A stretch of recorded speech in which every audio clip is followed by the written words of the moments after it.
My name is Danny Walker. I'm 29 years old, about 20% legally disabled, married, but not for much longer, and currently unemployed. Before everything fell apart, I was a policeman in Harlan, a medium-sized town in West Virginia. I also served as a tank gunner in the Army Reserves. Like many others in 2002, I kept up with the news and wasn't surprised when my unit got activated in the lead-up to the Second Gulf War. The orders came down, and we were scheduled for a 12-month deployment starting in January 2003. Emma and I had waited to get married until I was settled in my career, and we could afford a house. Life had already thrown us some challenges. I spent time away for training, and Emma had been managing serious illnesses in her family. But by then, we had finally moved past those struggles. When my activation came through, we were still newlyweds, married just 8 months. Leaving was devastating for both of us. Emma was a shy, pretty little blonde that I've known almost all of my life. She was my high school sweetheart, and we had both been virgins when we finally made love after graduation. She and her mom and dad, Elise and Clay, along with my older sister Diane, are the only family that I have. When the time came to ship out, there were lots of promises to write, but I knew that wasn't going to happen. None of them were big on letter writing. So off we went. After sitting in Kuwaiti bunkers at night and tearing around the Kuwaiti desert on maneuvers by day for 2 months, we finally got some action orders. I didn't know how my tank mates felt, but I had a hard, sour feeling in the pit of my stomach. This would be my first time in combat, and I just prayed that I would not let my guys and my country down. I hoped that I would not turn coward if things went badly. You never can know for sure until the time comes, I thought. We went across the border shortly after Baghdad got hit by the big shock and awe bombardment. We weren't in the news, but we were in the first offensive strike.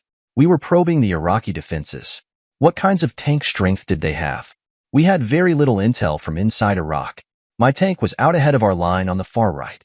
I'm not bragging when I say we had the best electronics in the world. Flat out fact. Our sights incorporated long-distance infrared technology, meaning we could detect the heat signature of a tank at a considerable distance. I think the true range may still be classified. Anyway, I saw the signatures of 2 tanks off to our right. I signaled the skipper, and he tapped our driver, Jubal, to stop. I looked them over and showed Skip the images. It looked like they were turned toward the east. He signaled our find back to our line commander by tight beam infrared. Undetectable. I was surprised that I could see them plain as day, and they had no clue we were there. They were old technology tanks, Soviet 1972 style, T-72s for short. We had conflicting reports on how our cannon would do against their armor and vice versa. I said something about that to Skip as he was copying the response back from the line commander. He said, "We are sure as hell about to find out. We're going at them. This war is officially on. Load AP." That last was to Pete, my loader, who let out a whoop. Skip and Pete were real mountain boys, born hellraisers. APs were armor-piercing rounds. The hope was that they would penetrate their armor and blow up the inside. If I hit them, of course. We were on the move and closing as fast as Jubal could drive in the moonlight. I still don't think they detected us electronically. In the night, air sound carries quite a distance, and a tank going hard is a damn noisy thing. There's a reason we wear ear protective headsets. If they were unbuttoned and on lookout, they'd have heard us for certain. I kept the tank on the right in my sights. I saw the flare of a cannon firing, but it was aimed to the side, toward the general direction of Kuwait. I guess their intel was that we were coming straight at them, which was sort of true, but they figured the attack had to come directly from the east, so they were firing that way on general principles. Once they fired, Skipper tapped me on the shoulder, and I returned fire. My first round was slightly over. Pete reloaded fast. My second was direct on the base of the turret. Big green bloom of an explosion in the scope. As Pete reloaded, I slid my aiming point slightly left. That target began to move, trying to take evasive action and turn toward us. The commander was no dummy. He saw that my first shot was over and figured correctly that we were coming from his right. Made no difference. I put one directly on his front, just short and maybe a tad to the left of center. He fired back at us, but he still didn't have us acquired. Just shooting by guess and by God. My second shot got him just under the cannon. I could see the turret rock from an explosion inside. Then I saw him jolt from another round hitting him, but it wasn't from me. The next tank to our left had followed us and had winged off a shot themselves to be in on the kill. Our targets were burning and blowing up. The skipper stopped, and we went up to check it out. Oh, my, what a sight it was. They lit up the night sky. Off to our left, we heard other tank-to-tank duels going on. We were ordered to veer slightly left and move forward, but we saw no more enemy tanks worth shooting at. We did see quite a few of them hauling away from us. The results of that night's action answered half the question. That 30-year-old armor of theirs could not withstand our AP rounds. We still didn't know what their stuff would do to ours because they hadn't made a hit on any of ours yet. Somebody higher up took the kill credit for tank number 2 away from us and awarded it to the party crashers on the left, but the next echelon up rolled that partially back and made it a joint kill. There was some talk about a unit citation medal for my tank. We were probably the first unit to make a kill in the ground operation, but nothing ever came of that. Neither Skip nor I saw anyone get out of the 2 tanks we blew up. That was my first experience as a killer of men, and although it was long distance and impersonal, I still had a hard time getting a decent night's sleep for many months unless I was plumb exhausted. I didn't even know how many men I might have killed. We had 4-man crews, but I didn't know if the Iraqis did the same. Nor did I really want to know. 2 times 3 or 4 men. 1.5 times 3 or 4 men. Either way, they were still dead and I had pulled the trigger. Sobering shit, but I guess every soldier has to feel that. None of that bothered Skip, Jubal, or Pete. Like I said, they were mountain people and came from a long tradition of violence and killing. The Hatfields and the McCoys had nothing on their families up in the hills of West Virginia. And if there weren't blood feuds, there were government revenue agents to harass and rough up. There were many revenuers who had to be retired with crippling injuries. With that kind of background, my crewmen, particularly Skip and Pete, were hard-assed men. I was a soft city boy compared to them. Jubal was just Jubal. Not too long after that, our unit was at the tail end of the big Marine armored push to Baghdad, the one that got bogged down by sandstorms. I killed my next man during that nasty time. In late March 2003, my loader Pete and I got sent up topside as lookouts as we sat waiting for orders to start moving again, which we knew damned well weren't gonna come during that sandstorm. We were almost totally blinded by the sand, and our electronic sights were just as bad as our eyes. Our goggles protected our eyes, and we had infrared night vision capability, but we were still blind-ass lookouts. The sand. We heard a noise on Pete's side, and he climbed down the side of the tank to go looking around. I couldn't barely see him as he moved a few feet away. Then I couldn't see anything. Pete had a headset in his helmet, like me, and he whispered to me, telling me what he was doing as he looked around. Well, felt around was more like it, I guess. He said he was checking along the side, and then around the back. Then he was silent. I had no way of knowing where he had gotten to. I heard 3 shots from Pete's weapon. Very distinctive sounds, our carbines versus their Kalashnikovs. Still no clue where the shots were, front or back or either side. The sandstorm just muffled everything down. Then I saw a dim form coming up, climbing the treads on the left side. The outline was dim, but it was wearing a helmet. It looked like Pete, but there was something not quite right. To this day I can't tell you what. There was no point in saying anything in the helmet comm, because the guy was 5 feet from me. I went on my gut instinct and I shot him. The man dropped out of sight with a cry. Then Pete was scrambling up beside me, asking what I was shooting at. I breathed a quick prayer of thanks to whoever. He said that in the slightly of the tank. He'd seen some men trying to get near us with something, probably explosives, and he had pegged a few shots at them. They took off into the murky nothingness surrounding us. The sandstorm led up toward morning, and we climbed out to look around. There was a dead guy, an Iraqi Republican Guard soldier, I think. He was half buried in the sand. I got him right through the forehead, just below his helmet. He was carrying some kind of improvised shaped charge. I'd been on the Harlan police for 9 years and had never shot at anyone, much less killed anyone, so I felt kind of strange about it for a while. It was different from shooting long distance at the tanks. I talked to Skip about it, everything I saw and heard and thought. He said he understood, but I doubted it.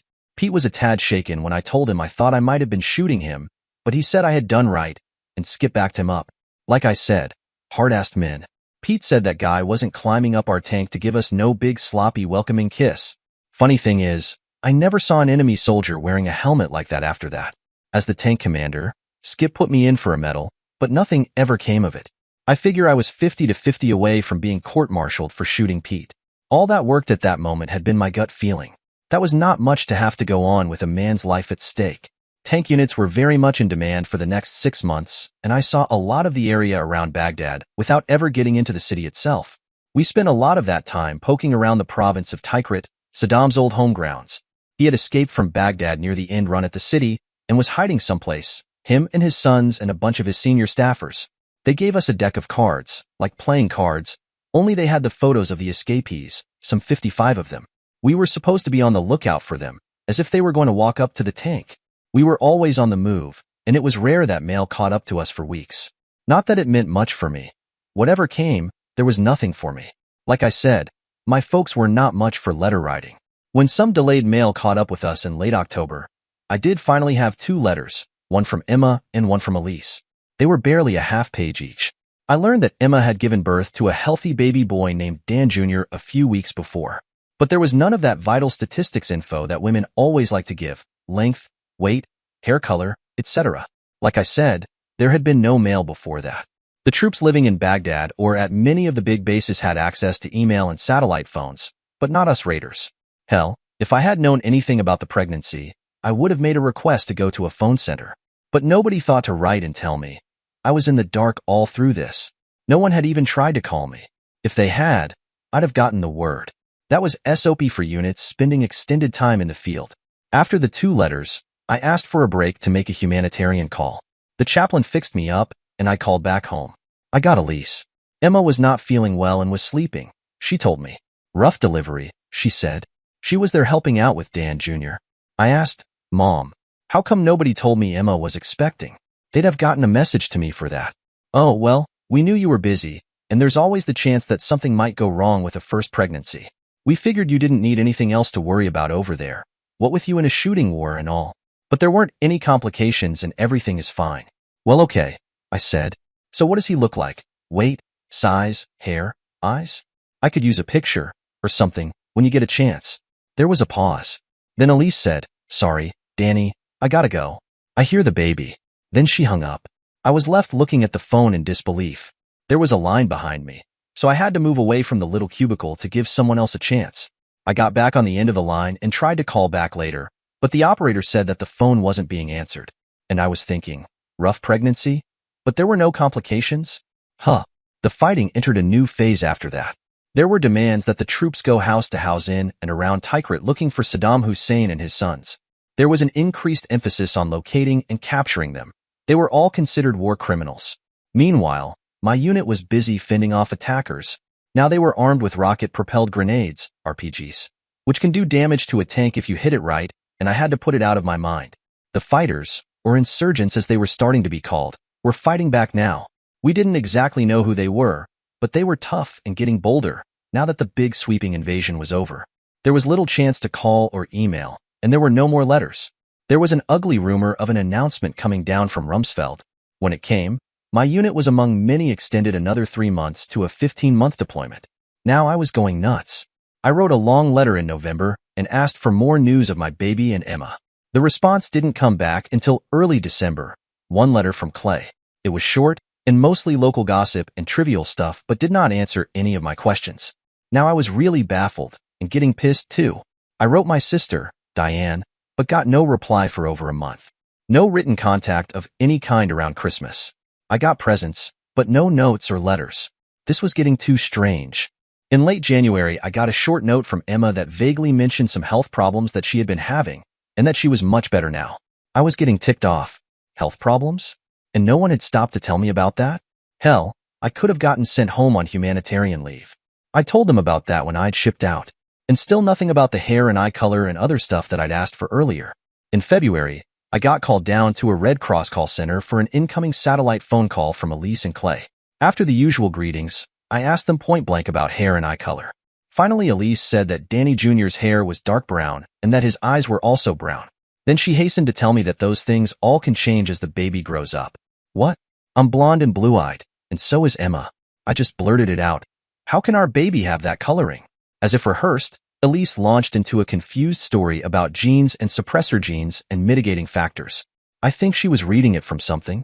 She ended by saying that Reverend Willis reminds us that all that genetic stuff can always be overruled by the hand of God. I said never mind what the Reverend Willis said. What did the OBGYN doctor say about it? Elise and Clay hemmed and hawed and didn't answer, pleading that they had to give up the phone now to others. They hung up before I could protest. I reserved a time for a call back to the States. 2 hours later it was my turn, and so I called all their numbers, one after another. No one answered. I got information and called the OBGYN's office. I got a recording. I was still in my block of time. At last I got hold of Reverend Willis. He gave me pretty much the same spiel I'd heard from Corinne. He ended with, all things are possible through God. If he hadn't been a clergyman, I'd have shouted bullshit at him. I slammed the phone down so hard I almost broke it. I got a lot of dirty looks from the guys waiting to use the phone, but I didn't care. Then things got real interesting with the new wave of insurgency attacks, and I couldn't get time to call anyone else. I desperately needed to talk to my sister. She had been silent though all this. No letters, no calls. I tried her by satellite phone once, and her phone just rang and rang. I learned my unit was scheduled to be rotated back stateside in April. Well, I thought, when I get back to Harlan, I'll get some damned answers. Or some confirmation of what I pretty much thought I already knew. In late February, my tank and crew was assigned to the security detail for a visiting congressman from WVA, Keith Grant, and a cable network news team covering the visit. I figured that was because my unit was all West Virginia boys. My tank trailed the cavalcade, and when the visitors stopped at various points for the usual dog and pony show, my job was to jump down with my rifle and act as part of the security cordon. Pete and Jubal backed me up, while Skip stayed with the tank. We had all gotten briefed on what to expect and what to look out for. The visit went along pretty normal, for a while. I got to meet Congressman Grant myself, and he was an easy guy to talk to. They stopped here and there and met the local big shots and got lots of photo opportunities. Photo ops, they called them. The camera crew filmed everything. Or taped it. I'm not sure which. That was all pretty much the same thing now. Then hell started to break loose. We were in a town called Cargill. There was an incident that turned out to be a diversionary tactic, and the congressman and the cable news team were physically separated from most of the cordon by a wayward van that came bucketing out of a side street. Pete, Jubal, and I were standing right behind the congressman when the van appeared, and so we were isolated with them. I spotted 4 men rushing out toward us from behind the van. They had handguns, and they were shooting. I bellowed out for everyone to get down and for Pete and Jubal to get in front of the visitors. Then I moved out between the 4 crazy a-holes and my people. They were going to have to go though me to get to them. I stood steady as they came at me. It was like during the sandstorm. Fast decisions. I was surprised how calm I felt. I glanced back real quick and saw Pete and Jubal throw themselves over the congressman and the cable network correspondent, but the camera crew kept right on filming. I felt 2 bullets hit me on my body armor, but it did its job and I was okay. They rocked me a little, but I stayed ready. I ignored the impacts, took a breath, and released it slowly as I fired at the first 3 attackers with a trio of bursts from my weapon. They went down, 1, 2, 3. The 4th was on me then, and was frantically trying to get past me. The attacker clearly had explosives on a harness around his body, and was the only one of the 4 like that. There was wire and stuff wrapped around it. We had been briefed on that. It was designed to scatter a lot of deadly shrapnel to kill or maim anyone within range. I could have shot him or knocked him down, even close up, but that would have put the explosion within 10 to 12 feet of the crouching visitors, way too close. The explosion would be lethal. When picked for the detail, we'd been briefed that these suicide bombs sometimes had a position-sensing fuse, safe if the man was upright, but if he fell to the ground, the detonator would go off. So I had to keep him upright and get him away. So I charged the a-hole and threw my body into him. I stopped him dead in his tracks. My weapon was useless in this close-in struggle since I couldn't shoot him or use it to knock the a-hole down. I tossed it aside and went hand to hand. His clothes were too loose to get a good grip, so I grabbed onto the explosive-filled tubes and used them for leverage. The wires and sharp metal cut my hands, even though my gloves. What worked for me was that the man was harnessed tightly to the bombs. Push the bombs and the crazy a-hole went too. I drove him back away from the visitors, step by step. As the man scrabbled with his hands to get at the cord to ignite the detonators, I punched and blocked his hands. I was mostly pushing and driving the man away from his goal with my chest and shoulders. He was about my size, but I could outmuscle him. But he was trying with every bit of his strength. When I got the a-hole about 15 or 20 feet further away, I got a good grip on the tubes, lowered my shoulders, and threw my body into him, like hitting a blocking sled in football. He lost more ground. Finally, I got a really good grip on the harness, whirled him around in a circle, and flung him away from me by main force. The a-hole reeled, spinning away, unable to get his footing. That brought him up against a freestanding wall. The impact stunned him, and he began to slide down. I thought, oh, position-sensitive switch. So I turned and hauled my ass back toward the others. The explosives went off, and everyone in the area was bound to get hit with fragments, but at that distance they would maybe be just minor fragments. I had done my best. I was staring straight at the face of the cable network correspondent where she was peeking around Jubal's arm, and I saw something ding her headset. She flinched but kept on talking. Then something hit my legs and knocked me forward on my face. The last thing I remembered was thinking about her. Damn, she's a looker. I came to in a hospital with a great deal of pain in my legs, mainly the lower left leg, but with a lot of other general pains in my hips and torso. Hell, my hands hurt too. Hell, damn near everything hurt. They had me lying on my front instead of my back like a regular patient. My head was toward the door, instead of my feet like a regular patient. There was a lot of commotion when someone noticed I'd come to. Soon Representative Keith Grant was beside me in the room, kneeling down to see my face and carefully shaking my hand in a combination of genuine feelings and a hell of a photo op. He had a big gauze pad on his ear and another on his neck. From the fragments, I guess. Representative Grant thanked me for my heroic actions and said he expected to see me when I got to Walter Reed Army Hospital in Washington. Sure, no problem, I said. What's wrong with me? Then the Looker Cable Network correspondent was there, too. The way I was positioned, she had to crouch down to get her microphone in my face and ask a lot of questions. She wore a short skirt and had very nice legs, I noticed. Nice black thong, too. I noticed that. I think she noticed that I noticed, because she looked down and blushed and knelt down. She had a small medical dressing on her brow. How do you feel? She asked. Like crap. Why am I facing down? Did you deliberately risk yourself to protect us? When you were right next to the bomber and grabbed him, the bomb would have killed you right then? I don't know about risking myself. I had to stop him from getting to you people. I was assigned to protect you, so I had to stop him, and then I had to get him away from you. It was just like West Virginia high school football. I just treated him like a guy I had to block and drive out of a hole. What happened to me? Then the doctors and nurses pushed the looker away and were putting meds into my foredrip. She was shouting questions at me from some few feet away, still on her knees. Do you know the extent of your injuries? No, I called back. That's why I keep asking. No one's told me a damn thing. I don't like lying like this. It hurts like hell to have to hold my head up to talk to you. I got her to look me squarely in the eye. If they tell you what's wrong with me, will you tell me? I never got to hear her answer because I don't remember anything more. They must have had some damn good meds going into that for. When I came to the next time, it was nighttime. The doctor who was treating me came and sat on a low stool so I could see him without raising my head. He said that I had taken a lot of fragments from the bomb in my backside and all down the back of my legs. That was where my body armor didn't cover. That was why I was lying face down, so they could get to the wounds and pick out the shrapnel. Once they got out all the significant ones, and the wounds were treated, he said they'd put me into a bed that would let me rotate back up to a normal reclining position. Oh, and I did take a few fragments in the back of my neck, but they were all out now. He said that over time, maybe a couple of months, the smaller pieces would make their way out.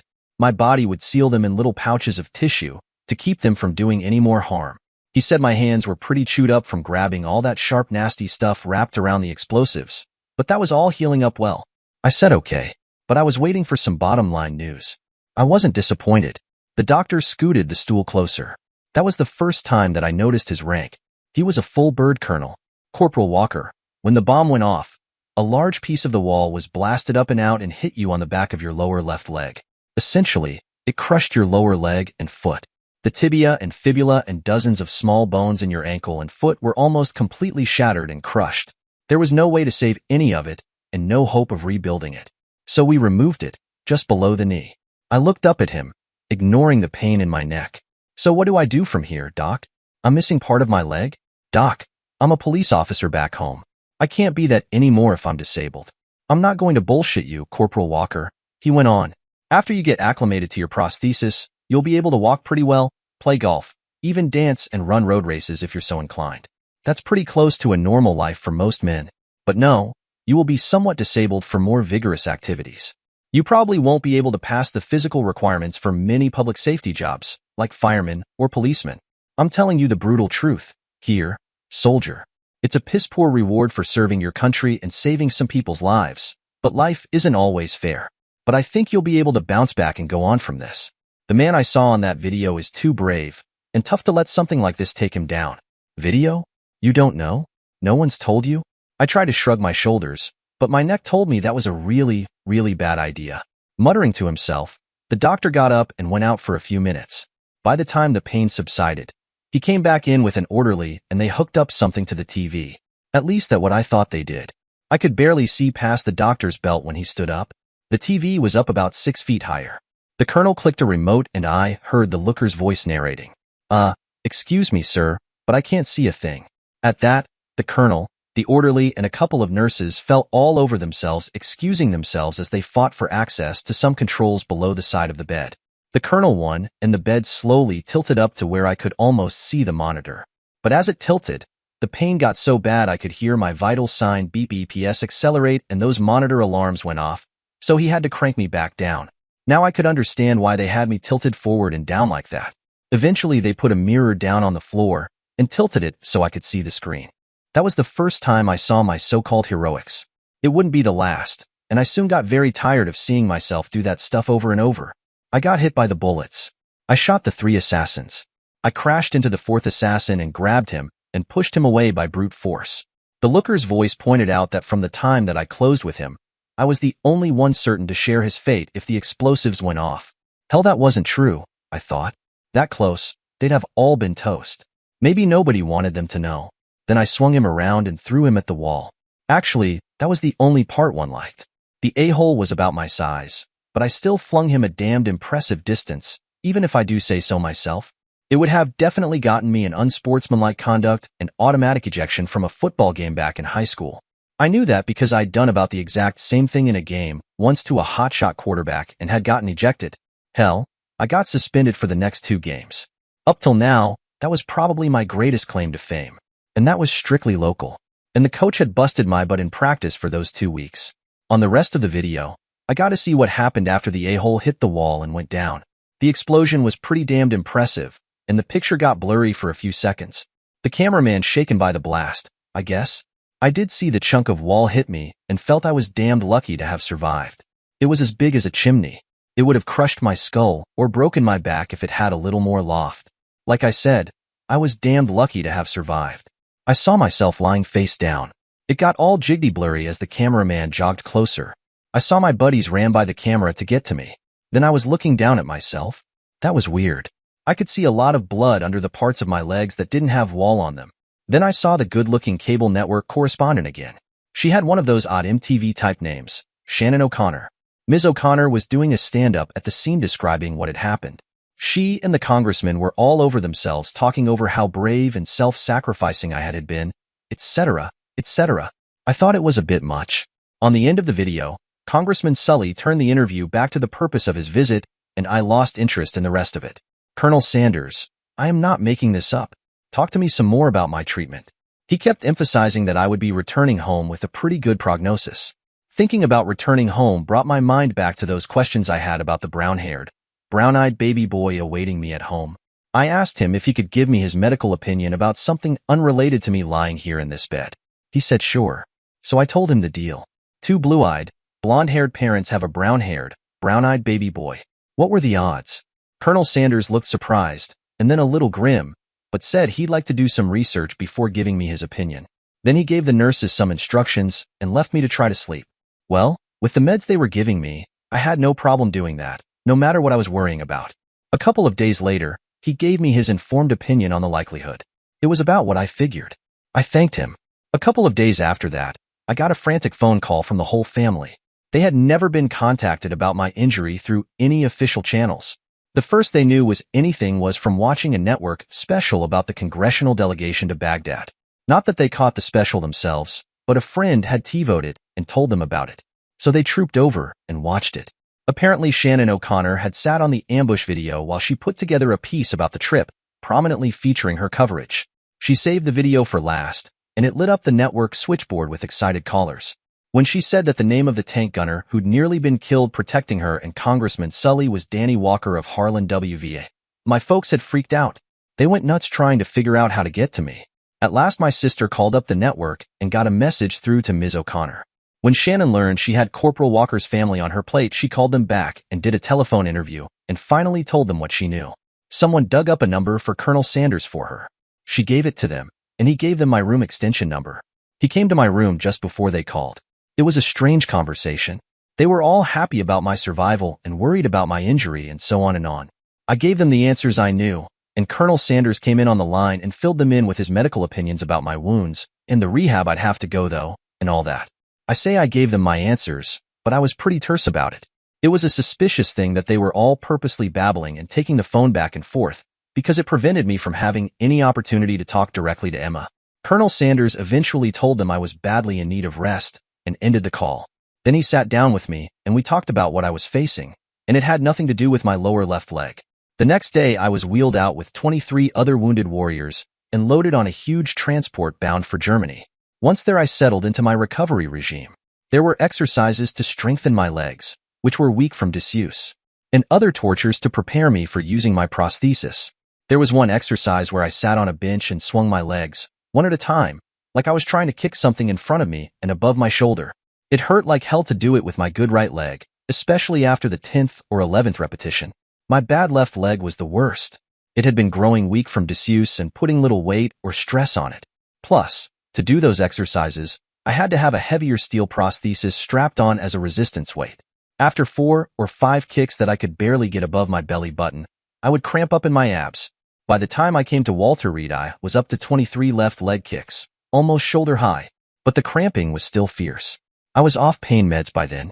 They had to know when I experienced pain and where it was and what it was like to be able to treat me. I kept on it. I had been taught the value of discipline by my dad, and I applied it to everything in my life, in his memory. I had much better access to phones and such. I called my sister, and she answered. I came straight out with my doubts about the baby. She tried to assure me that there was nothing wrong, except that Dan Jr. was a little bit behind the development curve.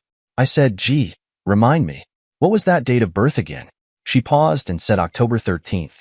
I said, how about that? Exactly 9 months to the day after I left. I told her I was thinking it was a tad bit later than that.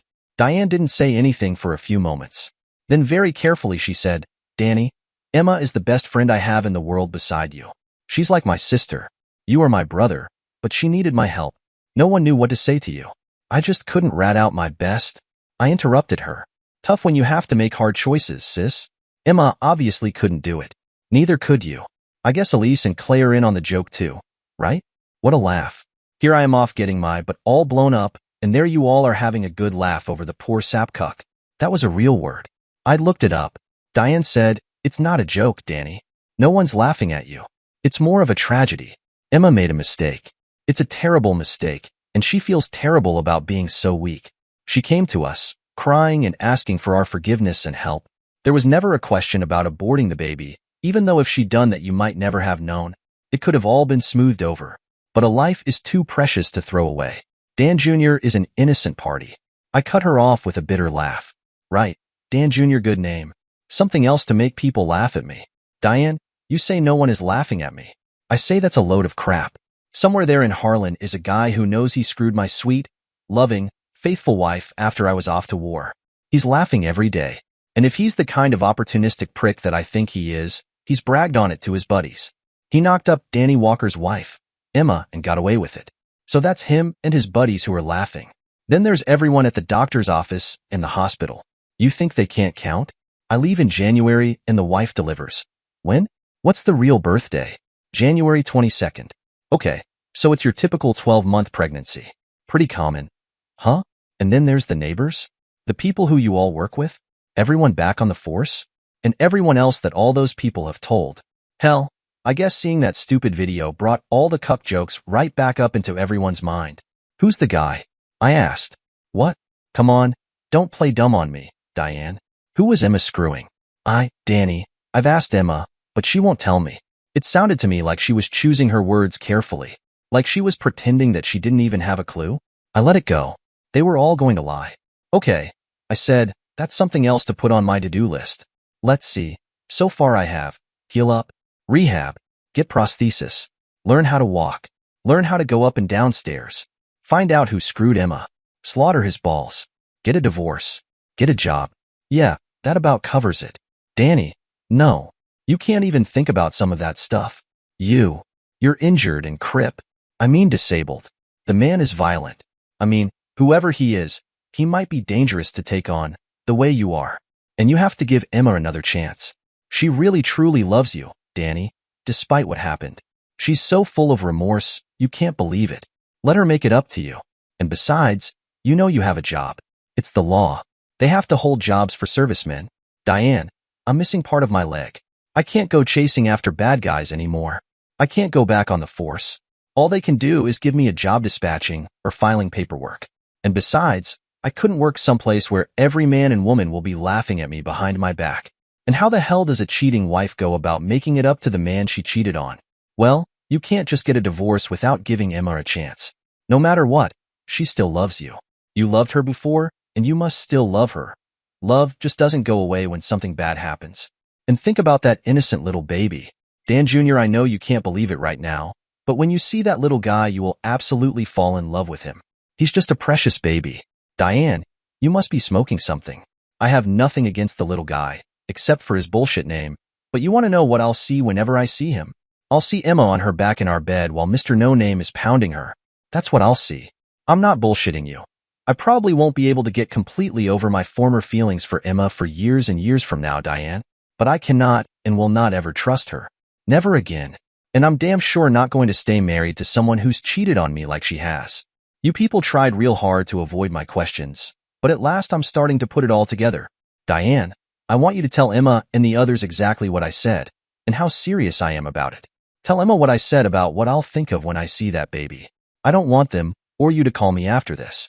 You and them were the only family I've got. Now Emma's betrayed me, and the rest of you've conspired against me. Tell them that I don't want to see them here in Germany, either. They fly family over here to be with their wounded people. I don't want that. I'll do everything I can to make certain that you all are kept away from me. Mere corporals don't usually have much clout, but I'll see if I can work this hero thing to give me enough for that. I hung up. January 22nd. Huh? Count 9 months back from that, and it's about when I was blowing up those 2 tanks. I'm killing my first men, and Emma's back home giving it up to some guy. That wasn't the end of it, though. Emma tried to call me several times, and I refused to talk to her. I couldn't stop the calls from going, though, to my phone, and there was no caller ID, but as soon as I heard her voice, I would just hang up. She didn't give up, though. I'll give her that. I had a visit from a very annoyed Major Wopat, the director of nursing. Corporal Walker, I am ordering you to talk to your poor wife when she calls. You may be a hero, but you are a miserable excuse for a human, the way you've been treating that poor woman. I told her to call again on the hour. You will take the call, and you will talk to her. That is a goddamned order. I looked past her and saw some very angry-looking women standing behind her. Apparently, I had all the nurses on the ward pissed off at me. Okay, I mean yes, sire, but I have a request, Major. I seem to have made a lot of enemies by wanting to talk to my wife. I want everyone here who thinks that I'm a callous male POSB here at the top of the hour to listen in on that call. I'd like to have it on the speakerphone so you can all hear both sides of it. Curiosity won that round, and there were at least a dozen or so women who immediately asked to be included. Better yet, Major Wopat fielded so many requests that she had my extension call forwarded to a small meeting room. They wheeled me down there at 1/4 to the hour. When the phone rang, Major Wopat picked it up and answered while putting it on the speaker. Yes, ma'am. Corporal Walker is right here. Emma's voice was full of righteous indignation. Danny, how dare you keep hanging up on me? I'm your wife. Now, look, honey, I'm so sorry. I know I made a bad mistake, but you have to believe me when I swear on my life that I've never stopped loving you. I moved closer to the speakerphone. I was pretty sure that Emma didn't know there were other listeners. Emma, I have some questions for you. I figured you would.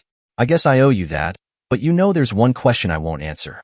First off, before you start grilling me, how is your leg? Well, the right one is fine and well. I can't speak for the left one because I don't know where some of it is. Now, the left stump is doing okay, they tell me. I crutch around for exercise, and when they're satisfied the stump is ready, they'll fit me with a titanium prosthesis and I'll start learning how to walk again unassisted. That'll put me way ahead of your little boy. Too bad. I guess you thought it might have been something that we might do together. You'll all be wanting us to bond. That'll be hard. Seeing as how he isn't mine. There were some interesting facial expressions among the listeners. Please, Danny, I'm so sorry. I was so weak. I don't know what came over me, but it was just the one time, and I've never had anything to do with him since. Major Wopat had an unhappy look on her face. Okay, now I do have those questions. She interrupted me. Danny, when are you coming home? We all miss you so much. Harlan wants to feature you in a big parade. You're a hometown hero, for real. Everyone has seen how brave you were on that video. Emma, I don't know when they'll send me back to the States. It could be a few weeks or a few months. Then I won't be home, because I'll be in rehab and prosthesis training at Walter Reed until they're sure I'm ready to be discharged. They're discharging me from the Army all the way. I can't serve active or reserve with an artificial limb. As for the parade and all that crap, if that's for certain, I'm never coming home. I sure don't want to be the returning hero cuck on parade for everyone to laugh at. Didn't Diane tell you how I felt about how people will laugh at me? I like to think I'm thick-skinned, but I can't take that for the rest of my life. Any other questions? Emma said no, in a quiet voice. Okay then, my turn. First question. Were you assaulted? Because if you were assaulted, you can't hold back the name. He's a criminal and he deserves to be arrested and tried. So, did he assault you? There was dead silence. Then, no, I wasn't assaulted. Okay then, who did you screw while I was away getting shot at in the war? Emma sputtered. I'm not going to answer that, Danny. I know Diane told you that. It was as much my fault as his. I don't dare tell you who it was. I know how you'd be. If you knew, you'd come home and go after him, and either you'd kill him and go to jail for life, or he'd kill you, and then he'd go to jail. Then who'd take care of his wife and kids? He's not all to blame. Okay, so, you screwed a married man with kids and you want to protect him. No, I want to protect both of you. So this must have been some stranger. A married man with kids who didn't know you were married. Some guy you went out and picked up when you weren't wearing your wedding ring. No, it wasn't like that. I would never take off my rings or go looking for a stranger. Oh, so it's not a stranger.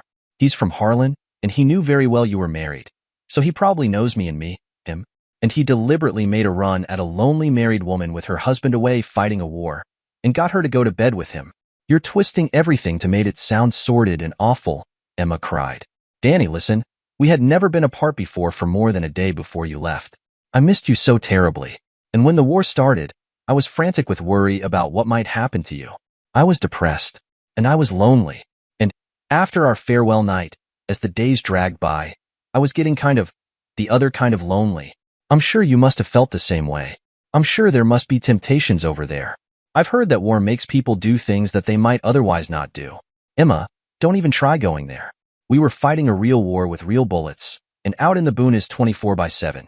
We were pretty much trying to stay alive. The only desire I'll confess to having was for a hot shower once a week. And you weren't in a war zone, so that explanation won't wash. So did you put the moves on him, or did he do the dogging? No, neither one of us did. It wasn't like that. He knew I was feeling down whenever he saw me. We used to joke around all the time, him trying to cheer me up, and it was getting so I couldn't even smile. He walked me home a couple of times for company. I gave him a cup of coffee a few times to be neighborly and for the company. Then he took me out to a movie to get my mind off my worries. And, well, he was sitting with me watching TV one night and it just happened. We both felt terrible when it was over. I was riddled with guilt. When he went off to work, we couldn't even look at each other. Hold on, there. He went to work from our house? Unless he works the midnight shift, that means he spent the whole night with you. Emma was silent. Then, I guess, yes. So what happened was that you were together with this no-name married guy that I probably know, and you were necking and petting and you screwed him on the couch. Then you went up with him to our bedroom and got undressed and went to bed together, and the two of you spent the night screwing. Knowing how you can get you when you get going, I can imagine that neither of you got much sleep. It was more like that, right? We could hear Emma crying. No, really, well, it just happened. And then I was in a kind of fog, and I don't know why it went on that way that night. But it was only that one night. Unprotected sex all night? No, of course not. He used protection. How could you be sure? Being all carried away by emotions and all that. Oh, I made sure. I helped him put. Okay, Emma, now you've cleared that all up. Now, again. Which of my friends or neighbors or fellow cops was it? No, I told you I won't tell you that. Okay, how about this? How many times did you do it that night? I'm not going to answer any of that. You're just lashing out to try to hurt me because I hurt you. And I did hurt you, Danny. I know that. And I would do anything to undo what I've done. But I can't. All I can do is beg your forgiveness. We can get through this. We can get counseling. Danny, please. I love you. I know you don't believe that, but I do. I always have, always. When you get home, I'll do anything and everything to make it up to you. I said, Emma, after that one time, after he did you all night and left and went to work, did you ever screw him or do anything sexual with him another time? Yes or no? Pause. No. Okay, good. Have you had any communication with Mr. No Name after that one and only time? I don't mean passing in the street and nodding or saying hello. I mean, have you had a conversation with him in person or on the phone or by email or IM or anything? There was another brief pause. No. Okay, that's it for now, I guess. Now listen very carefully, Emma. I've given you your call. I hate what you've told me, and I hate even more what you've refused to tell me. You told me that you only did it with that one guy that one night's worth, and that he used rubbers, but that you got pregnant. My guess is that he's the kind of a-hole who uses pierced rubbers to fool his 304s into thinking she's protected. And I don't think it was just that one time, no matter what you say. So, I'm putting the embargo back on. I won't take any more phone calls from any of you, at least until I'm back in the States and done with all this army and medical stuff. Don't try to visit me, either. I'm just so totally pissed that the only 4 people in the world that I loved and trusted completely have gone so far to deceive me. Right now, when I really could use a little support and love, I don't have a single goddamned person I can trust. I have a lot of thinking to do and a lot to think about. I'm also going to be looking for those answers that you wouldn't give me. Goodbye, Emma. Wait, Danny, wait. Please, I need to be able to see you and talk to you. You can't. I cut off the line. I looked at the people who'd listened in and asked, any questions? No, Corporal, Major Wopat said. I'm sorry that we intruded. Later on, one of the nurses who had listened in was assigned to my night shift coverage. She brought me my meds, then lingered. Corporal Walker? Not for very long, Lieutenant. They're gonna discharge me as disabled. For now, why don't you just call me Danny? Okay, Danny. Call me Nancy. I have to apologize for butting in and listening to your problems with your wife. I'm sorry for eavesdropping, and I'm also sorry about your situation. I watched the video again today, with some of the girls who hadn't seen it. Jessie Wopat sat in, too. She said she had called you out as some kind of lowlife before she knew why you were blowing off your wife's calls. That she put down your heroism. I'd just like you to know that none of us, including Jessie, think that way. We all think you're the bravest man we've ever. She was crying. I reached out to pat her shoulder in a clumsy attempt at consolation. I'm sorry. I know that all the wounded boys are brave, but we can never know what they really did, do you see? So we get callous and businesslike. With you, we can see what you did. It was just, we all cry when the camera comes over to you, and we can see your legs covered up by that stone and all that blood. Emma must be 10 kinds of a fool to risk losing a man like you. I said, Nancy, I'm just like all the other guys. Any of them, anyone in my unit would have done the same. All due respect, Danny, but that's bullshit, she said.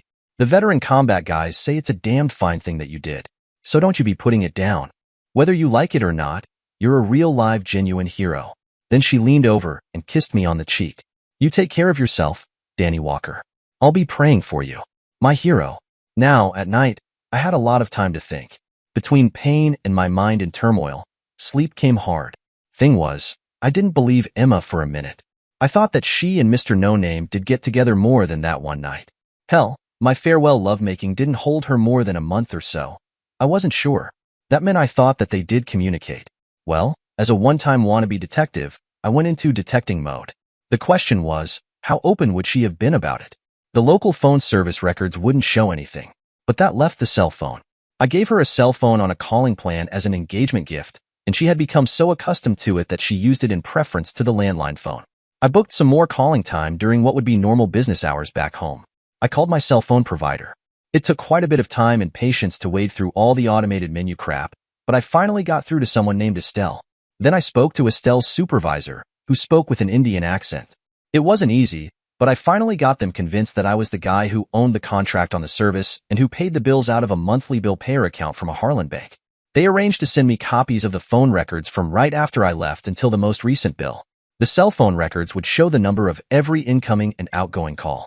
Starting in mid-February 2003, one number appeared and was repeated. It was from Warren Fletcher, another Harlan cop. The records showed that Emma had kept calling and taking calls from Warren right up to when the video story broke. Now that I knew the man who cucked me was a cop, I had some other things I could do. I hadn't run into him much, but he was a big, intimidating guy with movie star good looks.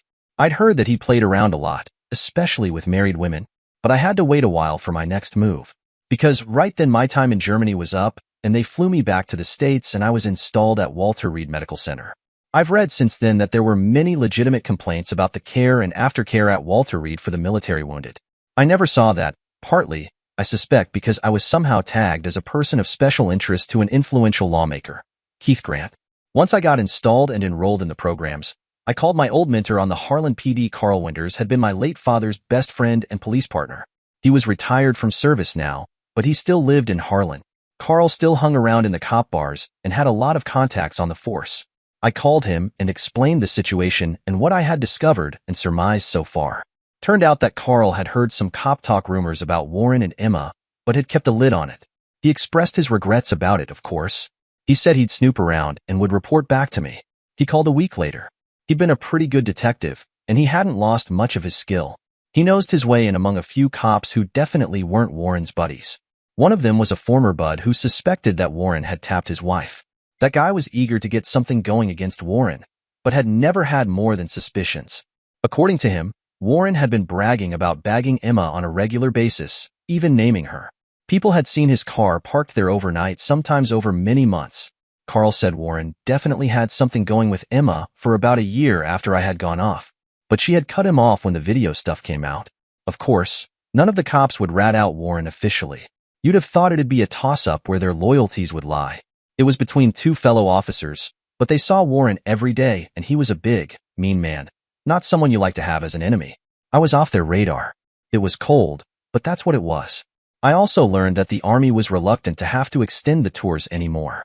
It got terrible press and public reaction the previous time. Now they were quietly offering inducements to guys and units that would voluntarily stay on for a few more months. They would be trainers, and not in combat. The war was going on longer than anyone had planned for, and it was taking time to get stateside units up and ready to deploy. I heard that Pete and the skipper and Jubal had volunteered for more time.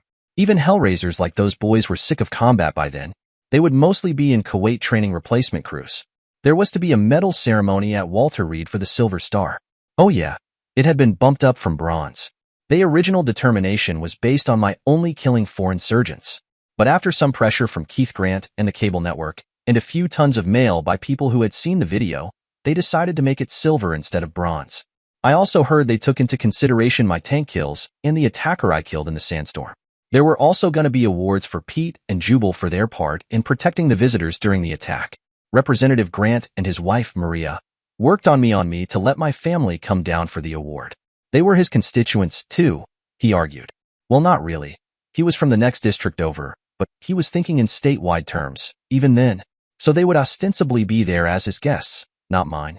I finally gave in but said I didn't want to meet with them until after the ceremony. Then, I wanted a private place to deal with them. Representative Grant, his wife Maria, their 23-year-old daughter Nina, and Shannon O. Casey were there, the last with her video crew. The family had left Dan Jr. home. That was at my insistence, and I told Keith Grant that it was a deal breaker. If they brought the baby, I was not going to be there. Walter Reed is a big place, and with crutches I was ambulatory enough to hide out. At the awards ceremony, I wasn't steady enough yet to stand unassisted for a long time, so I had to use elbow crutches. I wished I'd worked harder with the prosthesis, but the techs and nurses said I was working as hard as possible. I hated to be seen looking like I was milking being disabled. Casey and her cameraman said they'd work the shooting angles and edit the tape to minimize the crutches. Besides, she said, you got your wounds doing what you're getting the medal for. They're damned honorable wounds. Trust me, it deserves to be shown. Then she reached out and touched my left leg, the living part. It wasn't a pat. It was more like a caress. We were off to the side, and it seemed like no one was looking at us. She leaned closer. You deserve a hell of a lot more than a silver star for it, she said, very softly into my ear. My hero. You think I don't wake up every day thanking you for saving my life, Danny? You think my mother and her friends aren't making novenas for your recovery? I told her I'd bring her to meet you someday so that she can thank you herself for saving her daughter. Then she turned my head around in her hands and kissed me. No, I don't mean that she just kissed me. She kissed me. A knee buckler. Emma had been a pretty passionate kisser. Shannon made Emma seem like a beginner. Then she walked away to say something to her producer. What the hell was that all about? It was unbelievably intimate. I was feeling some stirrings where I hadn't stirred in several months. I looked around quickly. I'd said that no one was looking at us, but I was wrong. Both Maria and Nina Grant were intent on me. Then Nina turned and said something to her mother, who laughed, and then looked thoughtfully at me as I gimped back to the platform. The ceremony went okay. They read the commendation, and then, of course, they had to show the video again. I got my medal and a unit citation for the tank kills and my Purple Heart. Afterward, one of the representative's aides led us all to a small room off the auditorium. I had no objection to Keith Grant, Maria, and Nina sitting in, although I kicked Shannon and her cameraman out. Bad enough that my entire hometown knew the scandal, not to mention my congressional representative's family. I did not want it to get on a cable news network. Shannon pleaded that she would keep it strictly off the record. She said she was just a very concerned friend. I said no and told her to behave. She gave me a very smoldering last look before she left. So Elise, Clay, Diane, and Emma sat and waited for me to speak. I told them I wasn't happy about what I had to say, but that it was time to cut through all the lies and bullshit. I told them about the phone records. It was clear to me that Warren Fletcher was the father. Emma, despite what you told me on the phone, you did keep talking with Warren continuously from just a few weeks after I left, through the time you admitted you had the affair, and right along up to the time that the video was released. That was over a year. So you lied to me about that, and I believe you also lied about continuing to have sex with him. I know Warren by reputation, and he is a sex hound. If he got into you once, he'd keep on getting into you, or have nothing to do with you. I've had reports from people who saw his car at our house, sometimes overnight during that period when you and he were calling each other. So it wasn't just that one time, and you didn't stop until the video hit. Must have taken some of the fun out of it, huh? I looked at Clay and Elise. I can't know whether you knew it was going on all that time, but Warren sure wasn't keeping a low profile. How could you not have known? You're over there or by the house all the time. Didn't you ever see his car? It's an HPD cruiser parked there overnight. I know that you knew that she wasn't carrying my child, and you should have been able to figure out who the real father was. You too, Diane. They're Emma's kin, and I can see them trying to protect her. But you're my family, yet you went right along with it. I don't want to hear about how she's your best friend. I'm your brother. So get this loud and clear. It's all over. There will be no reconciliation. I'm filing for divorce sometime next week, and I will not pay any child support or alimony. Hell, Emma has a job, and I'm going to be kicked off the Army payroll someday soon. You can go after Warren for the child support. I have nothing against little Dan Jr., except for his name, which is a mock at my situation.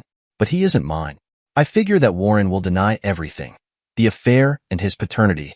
I don't know if a court can force him to get a DNA test, but I'll work on that. Or some other proof of that. But in the meantime, you folks are used to working together. You did it to deceive me. Work on that. Do what you can. I will file for divorce. I'll make my grounds something neutral like irreconcilable differences. Do not even think of fighting me on it, or I'll change them to adultery. After they left, I was pretty drained. I'd been rehearsing that unpleasant speech for weeks, and it had near killed me to say it out. I was effectively divorcing myself from every person in the world that I called family. The legal divorce would be just a formality. I had never felt so tired and sad and alone. And the people who stepped up to the plate right after that drama were Maria and Keith Grant and their daughter Nina. They offered their friendship and their sympathy. Maria put her arms around me. I had thought I had just about cried myself out during some of those times in the hospital between the pain from the wounds and the other kind of pain from forcing my body through rehab. And now there was the third kind, the profound emotional pain of losing everything and everyone I loved. I had lost the love of my life. No matter how false she had turned out to be, the pain was undiminished. And along with that was losing my family. I would never be able to think of Clay and Elise as my family anymore. Even Diane was lost to me. It was too much. I had not ever been much of a weeper, but I made up for it then. I simply gave in and let out the tears I had not shed over my wound or the pain, or any of the rest of my personal problems up to then.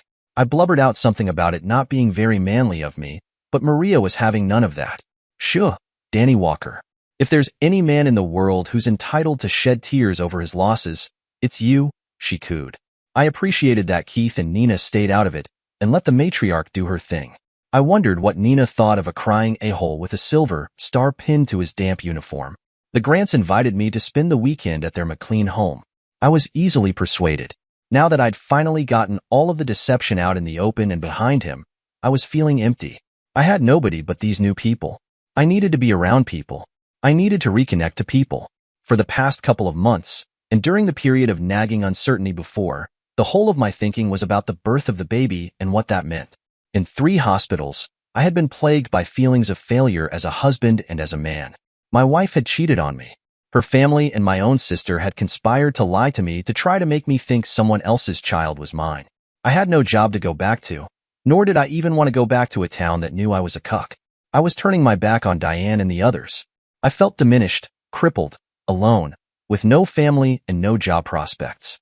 All I had was a couple of pretty pieces of metal and ribbon and an assortment of false lower left legs to show for my life so far. In that frame of mind, I embraced the kindness and hospitality of the Grants. I hoped there was something in their hospitality besides mere gratitude. I needed friendship. I needed someone to give a damn about Danny Walker. Yes, I had saved Keith's life in all likelihood, and Maria and Nina were grateful for that, beyond doubt. They loved their main man. And now, during my stay, I was their second main man, or so it seemed. Maria treated me like a mother. I'd little recollection of my own mother. Elise had done her best as a surrogate, but Elise was dead to me. Maria saw to my care and feeding and had a trainer come by during my stay to keep me at my rehab work, which was brutal. Oh, more repetitions of the dreaded kicks. And my prosthesis training, which wasn't as painful, physically, but was very discouraging for an active man accustomed to running and jumping like a trained athlete. Learning how to walk all over again when you are in your late 20s is neither easy nor fun. Keith was something between a father and a big brother. Saying he was long overdue for some fitness work himself, he worked out alongside me for hours. I appreciated his company, and it gave us a chance to talk. I learned a lot about all the things that go into the life of a congressman. Then, and in off hours, he talked about the life of a public servant and what it was like trying to represent so many conflicting interests as a congressman. I'm not a dummy, and I read a lot and have a lot of interests, but Washington and the workings of the government were not high on my list of interests. I was getting a first-class education, fast. One day, Keith's chief of staff, Jack Grayson, and his head of security, Seymour Cray, came by to discuss legislative matters and to meet me again. They had been there that day in Cargill when the 4 a-holes tried to kill everyone. It's kind of unnerving when you keep running into people who keep thanking you for saving their lives. We sat out by the pool. I had just been doing some walking in chest-high water with my waterproof prosthesis. Walking against the resistance of the water was tiring, but easier on me than pushing against weights. It was a change of pace. They spent a surprising amount of time talking to me. I thought they had come to talk business with Keith. That took less than half an hour. Then he sat listening as they pumped me, nicely, about my former job, my personal situation, my rehab, and of course, the incident where I saved their boss life and theirs. They insisted and created difficulties in mine. If I didn't know better, I would have thought they were interviewing me. They seemed very interested to learn that I was a few credits away from an as in criminal justice from a WV community college. They asked if I had ever thought of getting a bachelor's degree. Sure, I said. I thought I'd go after one when I got back to working my job. There's lots of night courses taught at satellite campuses near Harlan. But now, you can understand why I don't much want to return back there. I guess the force would have to give me a job as a dispatcher or something, but that's not real police work. The point of getting a degree is to set you on the path toward detective. And what's the point of getting credentials for a job I can't do anymore? And there are a boatload of other reasons why I don't want to go back to Harlan. I looked at Keith, questioningly. He said, Danny, Jack and Cy are fully aware of your whole situation. They have to know everything about what I've got going on. Otherwise, they can't look out for me. I sighed. Oh well, I was getting used to people knowing the sordid details of my personal life. Even Nina knows everything. I found myself wondering what she thought of me. The last she saw of me except in passing, I was blubbering in her mom's arms. Keith broke into my reverie. Danny, Jack and Cy are here to assess you. I have a great opinion of you and your potential. They were concerned that I might be too subjective to really assess you. We have a proposition for you. A job offer. I looked at him and them. Beyond them I could see Maria, sitting on a lounge chair, watching us. And with her was Nina. I seem to have become a very interesting person lately. Oh, don't get your back up, Danny. It's not to show you off as my pet hero or as charity or any of that kind of crap. Jack and Cy here agree with my idea. Now they've met you. We want you on our team. On my staff. Right now they're fighting over who gets the bulk of your services. For starters, I'm on a subcommittee that deals with disability issues. I talk to groups and track legislation and investigate programs to see if they're delivering what they're funded for. You can bring a perspective that I lack. You're smart and a quick study, so it won't take you long to get up to speed on the issues. And not just the disability things. There are a lot of other issues I want you to learn in on for me. In the meantime, I want you with me to meet the people and listen. I want you to be with me to hear how I talk and deal with people. And eventually, I want you to be able to talk for me on your own. You're a proven good man under pressure. You have the authority of a cop, and you can get people to talk to you. I can use that to help me shape legislation. Cy wants to get you licensed to carry a weapon and join his security team in certain situations. We like to see you take some courses in public policy and political science to get you some credentials, but that's just our first assessment. You may want to do some other things, or we may get better ideas. Point is, we're offering you this job. Are you interested? I was speechless. I had been dreading hearing about some shallow phony PR thing, but this sounded real. Keith said, Look, Danny, we know this is coming out of left field. You still have your rehab to do, and a lot of loose ends back home. I know that. We know that. This job offer is open indefinitely, but I didn't want to go a day more without making the offer. You have a great deal of uncertainty in your life. I wanted to give you one thing you can stop worrying about. Think it over. Wow, things were definitely looking up. I looked over at Maria and Nina, and they gave me their 2 thumbs up. I seemed to have acquired some fans, and among them was Nina. For public consumption, she acted like a younger version of Maria. She was my friend, a listener if I wanted to talk, a buddy if I wanted company. However, I watched Maria watching Nina playing as my buddy, and she smirked at me as if she and I were in on some shared joke. I wished I knew what the joke was. That evening, Nina accosted me when I went in to shower before dinner. She wasn't much for the subtle approach. It looked to me like she was hell-bent on getting me alone. I'm no egotist, but she was pretty clear about it. She had set out to seduce me. That wasn't going to happen, but she was almost overwhelming. God, she was beautiful, intelligent, sexy, wickedly funny, and hot for me. And I couldn't think why. I felt I had to be blunt, now that she had again contrived to get me alone. Nina, I don't get it. Unless I'm completely misreading it, you're going after me. Why? I'm damaged goods, in every way possible. You sat in when I spelled out my betrayal by my wife and her family. And my own sister. I'm a disabled ex-cop with an uncertain future. Uncertain future, she laughed. I thought I heard you get a pretty good job offer a while ago. Anyway, Danny, she said, job or no job, you're what I want. You look awfully good to me. She was pushing close to me, expecting to be kissed, when Maria came upon us. She smiled at my embarrassment and asked me to do an errand that would take me out of her daughter's beautiful clutches. That shared joke? Later that night, Maria let me in on it. It was after dinner. Keith had gone off to a local minor league baseball game. He'd invited me, but I pleaded weariness, which was absolutely not faked. Between Maria's trainer's aggressive exercises and my own pool workouts, plus the bombshell that Keith and his guys had laid on me, I had quite enough for one day. Nina had announced that she was going off with a couple of girlfriends to catch a movie and have a girls' night out. Of course, I was trotted out and introduced to them. Rhonda and Joe were their names, and they were almost as beautiful as Nina herself. They were very pumped up to meet me, they said. As they walked out, and I watched their lovely behinds swaying, Rhonda turned around to see if I was watching, and said, Nina says that we might get dibs on you. What? I was turning that over when Maria came in the front door. She had been seeing the girls off. I heard that little minx, Rhonda, she said. She is so full of it. There's one thing I can assure you of. If Nina gets to you, there will be no dibs. Danny, we all know very well how you don't like to be ambushed. She smiled at her little joke. So I'm here to warn you. Nina is just crazy for you. She says she knows that you feel something for her. Oh, Danny, you have really done something to my girl. At first, she was just overwhelmed by it all. I mean the video that showed you saving Keith's life and those other people's lives too. Heck, everyone who sees it is. But back then you were remote, that hero, an abstraction, like a video game or an action figure. Then she saw you for the first time at that medal ceremony, and I could almost see you through her eyes. You were terribly pale and drawn. Your uniform almost hung off you. You came out with those crutches, but stood straight and tall. Oh my, Danny, you were a romantic hero, like something out of a book or a movie.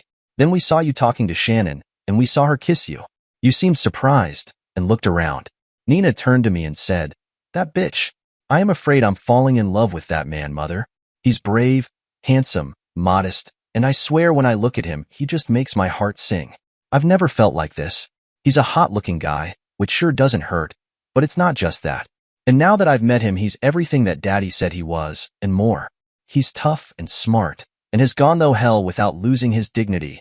She asked me what falling in love felt like for me and Keith. I said it couldn't be described, but that it was probably different for every pair of lovers. I turned and looked at you and laughed at her gushing. But then, as I said, I was seeing you with her eyes. I told her how I could understand her feelings. Danny, you cannot seem to understand how perfectly extraordinary you are, to a woman like Nina. Hell, to any woman. How many women can absolutely know that their man is capable of protecting them like that? What the whole world saw on that video. I also told her that I've already sounded out Shannon. I told her that if she wanted you in her bed and for more beyond, she had better make her move because Ms. O'Casey is taken with you too. If Shannon didn't have such a crazy schedule and had to be on the go all the time, she might have already gotten to you. I guess I must have looked gobsmacked at all this because Maria patted my cheek. I know it seems callous to be talking about you, as if you were a prize bull without having any choice in the matter, Danny. It's just the way some women talk, and the way they think. We can be very proprietary once we've staked out what we want. I've told her she was underestimating you. I told her that it didn't matter whether you were attracted to her or to Shannon, or to both for that matter. I said that you were an old-fashioned man, a man of honor. You were still married, and that I didn't think you would go along with a casual affair. I looked at her. And you were telling me all this flattering stuff because in addition to being the object of her interest, you are an even greater challenge now. She will try to seduce you because I told her that you were unseducible. Just a friendly warning, Danny. I know you hate surprises. Maria, can you get her to stop? I'm nowhere near ready for dealing with this. I can't say that I don't have feelings for Nina. Maybe I do, but I can't even think about that until I'm a free man. Tell her to stop? Have you been paying attention? Danny? Nina is 23. She's an adult and a grown-up woman, which I'm sure you've noticed. Anything I say to her is purely advisory. Nina will do what she wants, and we both know what she wants. Well, tell her I find her annoying, or repulsive, or wait, I know. Tell her I'm hot for Shannon. That would just increase the challenge. Nina is very competitive, in case you haven't noticed. As I said, just a friendly warning, Danny. Be prepared to repel boarders. And with that, Maria walked away. I sat down, remembering how tired I had been even before hearing all this about Nina and Shannon. The last thing I needed now was more women trouble. I needed to get some sleep and forget all these complications. But I drove myself to do a last workout. I took 2 walking laps on my prosthesis, all around the house grounds inside the perimeter wall, and finally went to my room. I was in the wing by the pool, a bit isolated from the rest of the house. I went to bed. The first I knew of Nina's presence was when she slid her body next to mine and kissed me. She smelled faintly of rum and her perfume. What? Nina? What are you doing? That should be obvious. Danny, darling, she whispered. I'm seducing you. No, you are damned well not. I croaked out. I scrambled to the edge of the bed and swung my legs over. Unfortunately, both the lamp and my prosthesis were on the other side, her side. Nina seemed surprised at my reaction. Hell, so was I. I wasn't at all immune to her charms, and I might just have been groggy enough to have succumbed. But fortunately, or unfortunately, I woke up fully alert. She came to her knees and walked over to me, throwing her arms around me. Darling, I'm sorry I startled you, she said, but I'm serious. I want very much to love you and be loved by you. Now, tonight, please. She was kissing my neck and shoulders, trying to get me to turn to her. God, how could I resist this woman? I steeled myself and said, Nina, you're a gorgeous, sexy woman, and if things were different, I'd be mad not to take you. But this is wrong. Wrong for you, and very wrong for me. I'm a married man. My marriage may no be worth a shit, but it's there, and until I have a divorce, I'm stuck with my obsolete vows. Nina looked at me, at my expression. You are serious, she said. My God, the only honorable man left in the country, and I can't get him to make love to me. I feel so stupid. Maria was right about you. You are even better than I thought. I'm sorry, Danny. I feel like such a fool throwing myself at you. No, you're not a fool, Nina, I said. You're direct. You know what you want, and you go after it. But since it's me, I have to turn you down. And believe me, this is one of the hardest things I've ever had to do. Nina? I can't go anywhere, I said. She quickly looked at me. Why not? Having second thoughts, I hope? Second thoughts? Oh, God, do I have second thoughts. Believe me, just seeing you like that. I stopped short of saying much more, but she was looking down. I followed her gaze and saw her looking at my crotch. But I can't, and I really can't go anywhere. She looked at me again, possibly wondering what I was driving at. My prosthesis is on your side. I can't get to it except by crawling over you. I don't think that would be such a good idea right this minute. Nina scooted away from me down toward the foot of the bed to give me room. I had a wonderful look at her heavenly backside. I swung over to the other side and started putting the prosthesis on.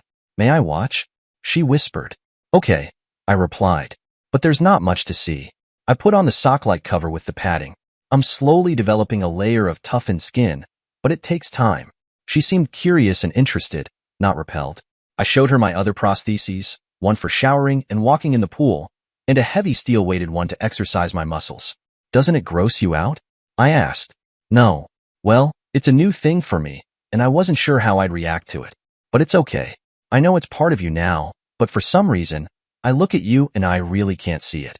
I mean, it's there, but it's not you. It's not what I'll think about when I think about you. You can take it off, now if you want to sleep, she said. Did you really mean what you said? Which thing?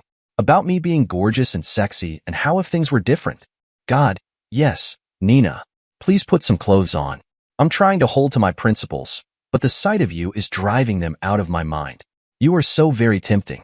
She giggled and dove off the bed to retrieve her nightgown where she had slipped out of it. Again, a look at her backside. She sinuously slid it down over her body and was slightly more decent. I had just taken the sock off and was getting ready to swing my legs up onto the bed. I had to muffle a groan from the soreness. It had been a straining day, and my abs were like jelly. May I, please? She begged. I leaned back on the pillow and let her pick up my legs and swing them up to rest on the bed. Did I hurt you? Nope. Very gentle. Thank you. We were silent for a considerable time. Then she said, Danny, I know how serious you were about having to honor. Well, what you mean about being married and all. I promise I won't make any sneaky moves on you. Would you? Would it be all right if I just slept beside you tonight? I want to feel you. I want to feel your presence. I rolled over to look at her. Oh my lord, Nina, you are trying to kill me. Okay, but clothes on, understood? Nina grinned and leaped up onto the other side of the bed like a schoolgirl settling in for a sleepover. So you can get to your prosthesis, she said. She slid under the covers, careless of how her nightgown was pushed well up to the top of her thighs. I tried to lie on my back on the edge of the bed away from her, but that was unnatural for me. I normally sleep on my side. I tossed uncomfortably until Nina whispered that she was a side sleeper, too. I rolled away from her, and she did the same. But the sag of the mattress made our buttocks bump together, and there was no way I could deal with that. The touch of her was electric. I rolled over to face her, and she did the same. That left me looking closely into her beautiful green eyes.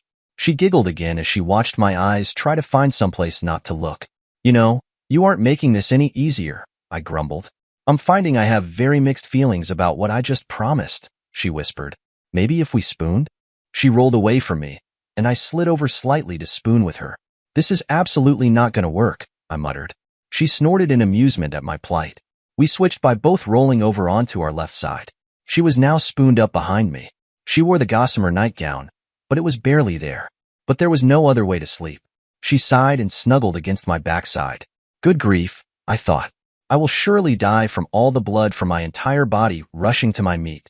Her arms stole over my side and played with my chest hair for a moment until it slid down and rested on my stomach. Nice, she murmured. I was just grateful that it stopped there. We both drifted off to sleep. I was having the most intense sexual dream about Nina when I was awakened by a light tapping at my door.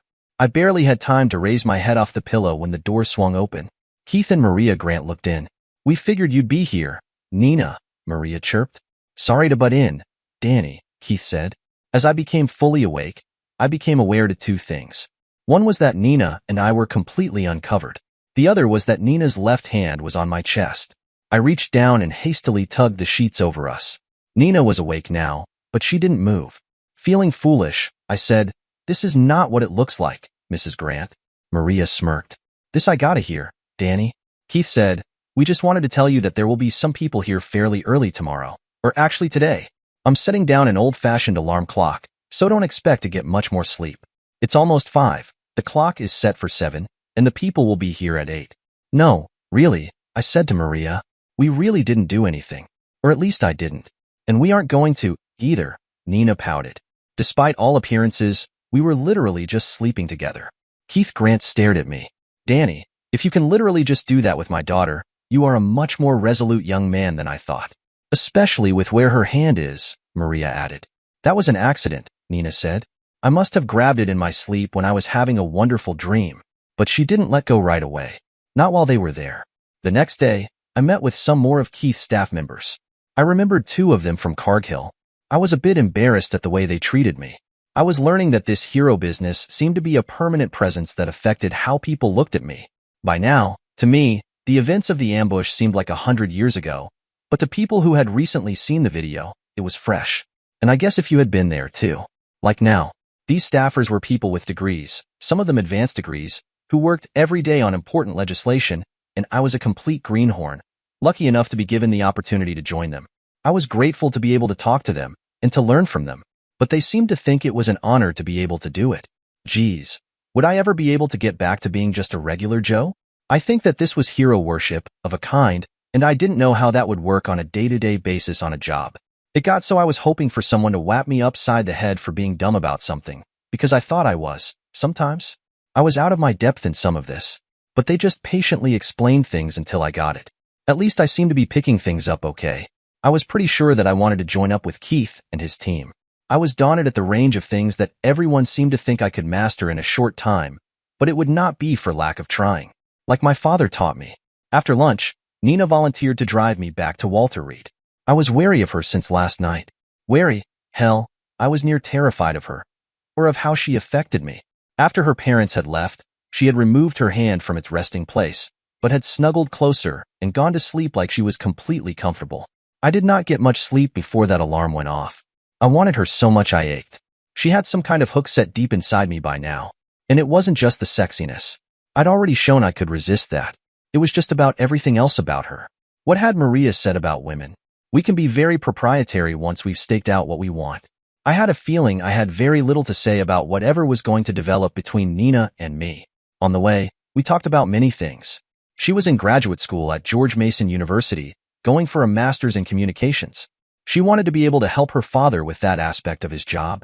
To a working legislator, multimedia communications were a huge tool. I had learned something about that morning. She smiled and said that she looked forward to possibly working with me on the staff. She did apologize for her ambush last night. I should have listened to Mom about you. Look, Danny, I've made it plain that I'm very interested in you, and that hasn't changed. I don't think it will ever change. So I'm done trying to force your hand, but I sense that I rattle you, and I'd like to flatter myself that it's because I affect you. And by that, I mean I think you have some feelings for me. No, you don't have to say anything. And I understand what Mom was trying to tell me about your code of honor. It just makes me love you all the more. Does that word scare you, Danny? It used to frighten me. Love, commitment, life partner, all of that. Not anymore. So no more ambushes. We'll be seeing a lot of each other, and I'll keep it strictly friends. Okay. And then she moved on to discuss some bills before Congress, and which way her father was leaning on them and why. The ride was over very soon, and she leaned over and gave me a light kiss before I got out. Just friend to friend, Danny. But remember this. I can be patient, but when you are free, you are going to be mine. Might as well get used to it. And then she gave me another kiss, not at all light. Very Shannon-esque. Damn, how do these women get so good at this stuff? I walked back into the hospital thinking about her. I almost walked past some people I worked with every day. They were very complimentary about the way I was just walking along with my crutches slung over my back. I had been on my prosthesis almost the whole weekend. I was getting close to being completely comfortable. It was just a matter of a little more time. But Nina, damned lovely maddening Nina, she had made her case and staked her claim. All right. She said she could wait, and I knew that she was pretty sure that I would see things her way. And if the truth be told, I thought she was probably right. I had thought I wasn't quite ready for love and romance. I was determined to hold to my mindset about waiting until the divorce went through, but it was becoming clearer and clearer to me as I spent time with Nina and thought about her that I was bewitched. I still worried about not knowing her very well, nor her me. I thought I was a pretty ordinary guy. Once you got past the video and medals and all that, I wondered if she could ever really settle for life with me. She had no idea what married life was like. I thought of our future like it was like an ad for a movie or a TV show. Can the pampered daughter of a rich, powerful congressman be content to be the wife of a lowly congressional staffer? I already knew what I wanted the answer to be. Damn, might as well start picking out the silverware pattern. Carl came up to see me again and fill me in on events. Emma was not going to contest the divorce. She had filed a request for child support against Warren Fletcher. So far, she and the family had not been successful in getting a court order for a DNA paternity test. As far as Carl could tell, Warren was now sweating. He boasted too much and too specifically about having an affair with Emma. Carl was working on that. How many of his cronies might be persuaded to testify to that? How much of that might be needed to get a court order for the testing? Hard to say, but Carl and the family were trying. I told him to pass along my thanks. Danny, I gotta tell you something. I've heard why you don't want to come back home to Harlan, and I understand how you feel, but I think you're way off base. I think you're misjudging the town. Yeah, they know about Emma and the baby. Thing is, that's all on her and the a-hole who nailed her, which is not common knowledge yet, but it's starting to get around. Most of the decent people of Harlan see Danny Walker as a great hometown hero who risked his life and was badly treated by people who should have looked out for him. They all saw that medal ceremony, and it reminded them how proud they are of their native son. Danny, I get around and talk to lots of people. Now, I ain't saying there aren't a few a-holes who may have a snicker at, well, all that, what you call all that cuck stuff, but they are damned few. If I had to put a number on it, I'd say that 99.8% of Harlan folks are damned proud of you. We've had people down from network TV interviewing about you. They talked to your old coach, some brother officers, and people they stopped on the street. We've seen that on the news shows. You think that don't make us feel proud for Harlan? Now, look, I know you don't want to hear about this, but they want to see you. They want a parade. Some people have chipped in to commission a damned statue of you battling that crazy explosive guy. Hell, they want to name a library after you. I can't even guess how many little Theodores and Theodoras were registered at the hospital this past couple of months. The people that know about the baby are on your side. Everyone is, like I said, except for the a-holes. And I say, screw them. You wouldn't give them the time of day if you passed them on the street. Nobody worth a damn would. And there's something else. I ran into Mayor Lucas and told him I was coming up to see you. He wants you to come down and talk to him about a job, something him and the town council have been talking about creating for you. Something to tie together public safety, like fire and police and emergency medical services. And using your in with Congressman Grant to see about getting federal money for first responders, and like that. That's what the decent people of Harlan think of you, Danny. Wow. I said I'd have to think about it. I said I didn't want to look like I was milking the hero thing. Milking? That's crazy. Shit, Danny. This is what the people want. I swear to you. Like it or not, you are a permanent West Virginia war hero now, like Sergeant York. That ain't never going to change. Think about it, buddy. I'd go to see that parade myself. Carl also told me that my old tank mates Pete and Skip were slightly wounded in a training accident with a live grenade, and were on their way back home. They would need no rehab, so they'd be on a lot faster schedule than mine. I knew I'd have to go down to Harlan just to see them. Jubal was going to finish out his extra couple of months. After Carl left, I was scheduled for a medical evaluation. The doctors and therapists were very happy with everything. The stump was looking very sturdy and healthy, despite all the walking and exercise I had been doing, and they thought I was getting close to be ready for discharge. They said I could do outpatient rehab almost anywhere in the country where there was a VA or DOD medical facility. Where will that be, Danny? My therapist asked. I can get you set up at the nearest center to Harlan. Or would it be around Washington? I looked at him in surprise. It was then I realized that there were no secrets in Washington. They knew about the job offer. I wondered if I would be getting calls from realtors for choice close-in locations within easy commute of Capitol Hill. I guess it was just presumed it was a done deal, that I was going to work for Keith Grant. Then I thought, well, isn't it? Hey, I never thought to ask what my salary would be. Then I thought that no matter what it was, it probably would not be able to keep Nina in the lifestyle she was used to. By then, Nina was becoming the center of all of my thinking. There was no point in kidding myself. I was in love with her for keeps.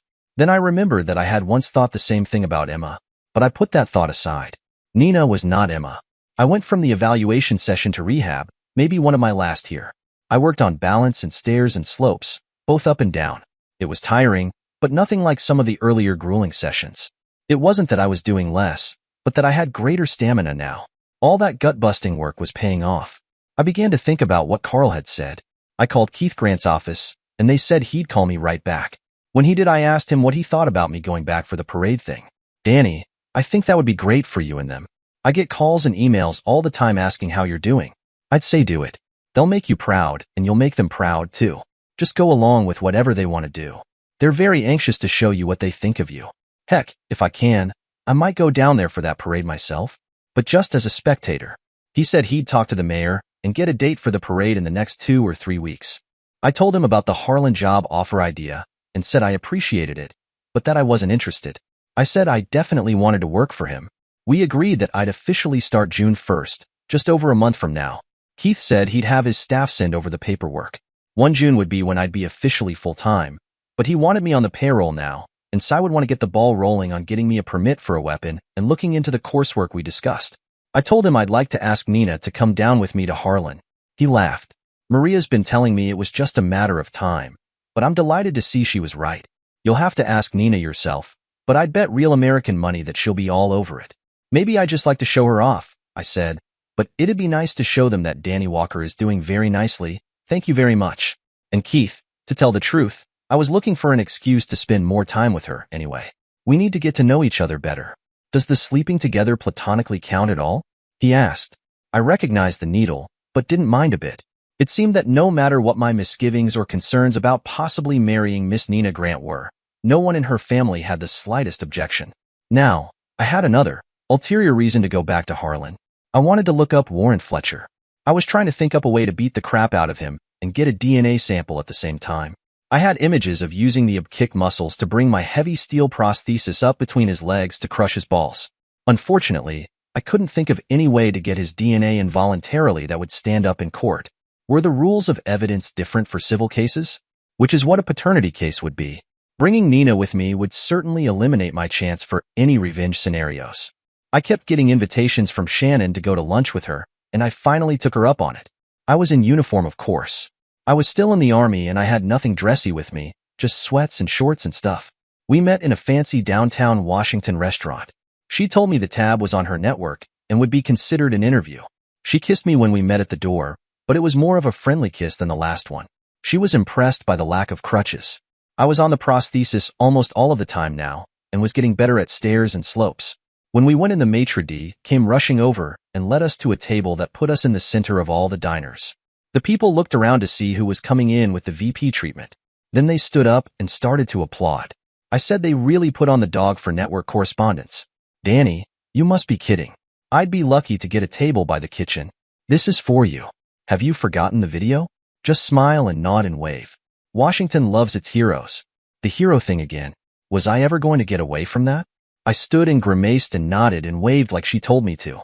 Shannon finally told me it was okay to sit down now. My ears were burning by then. I was very conscious of being the center of attention. A word I'd once read swam into my mind. Cynosure. We tried to talk, but were interrupted by people who wanted to come up and shake my hand or get my autograph. You'd better get used to it, Danny, for a while at least, she said. They mean no disrespect. And that was the thing. They were very respectful. I'd seen on TV how celebrities can get mobbed by fans. If I was a celebrity, they were being very polite. Over and over, men and women came up and thanked me for my service and said they had been thrilled to watch the video. I thanked them and signed whatever they put in front of me. All through this, Shannon sat smiling at me. I started to apologize for delaying her meal, but she laughed. I expected nothing less. I have to confess, I get a kick out of seeing how clueless you still are about your status. She took my hand. My hero, she said, just like before the medal ceremony. Just then, several distinguished-looking men came in and were led to a table near ours.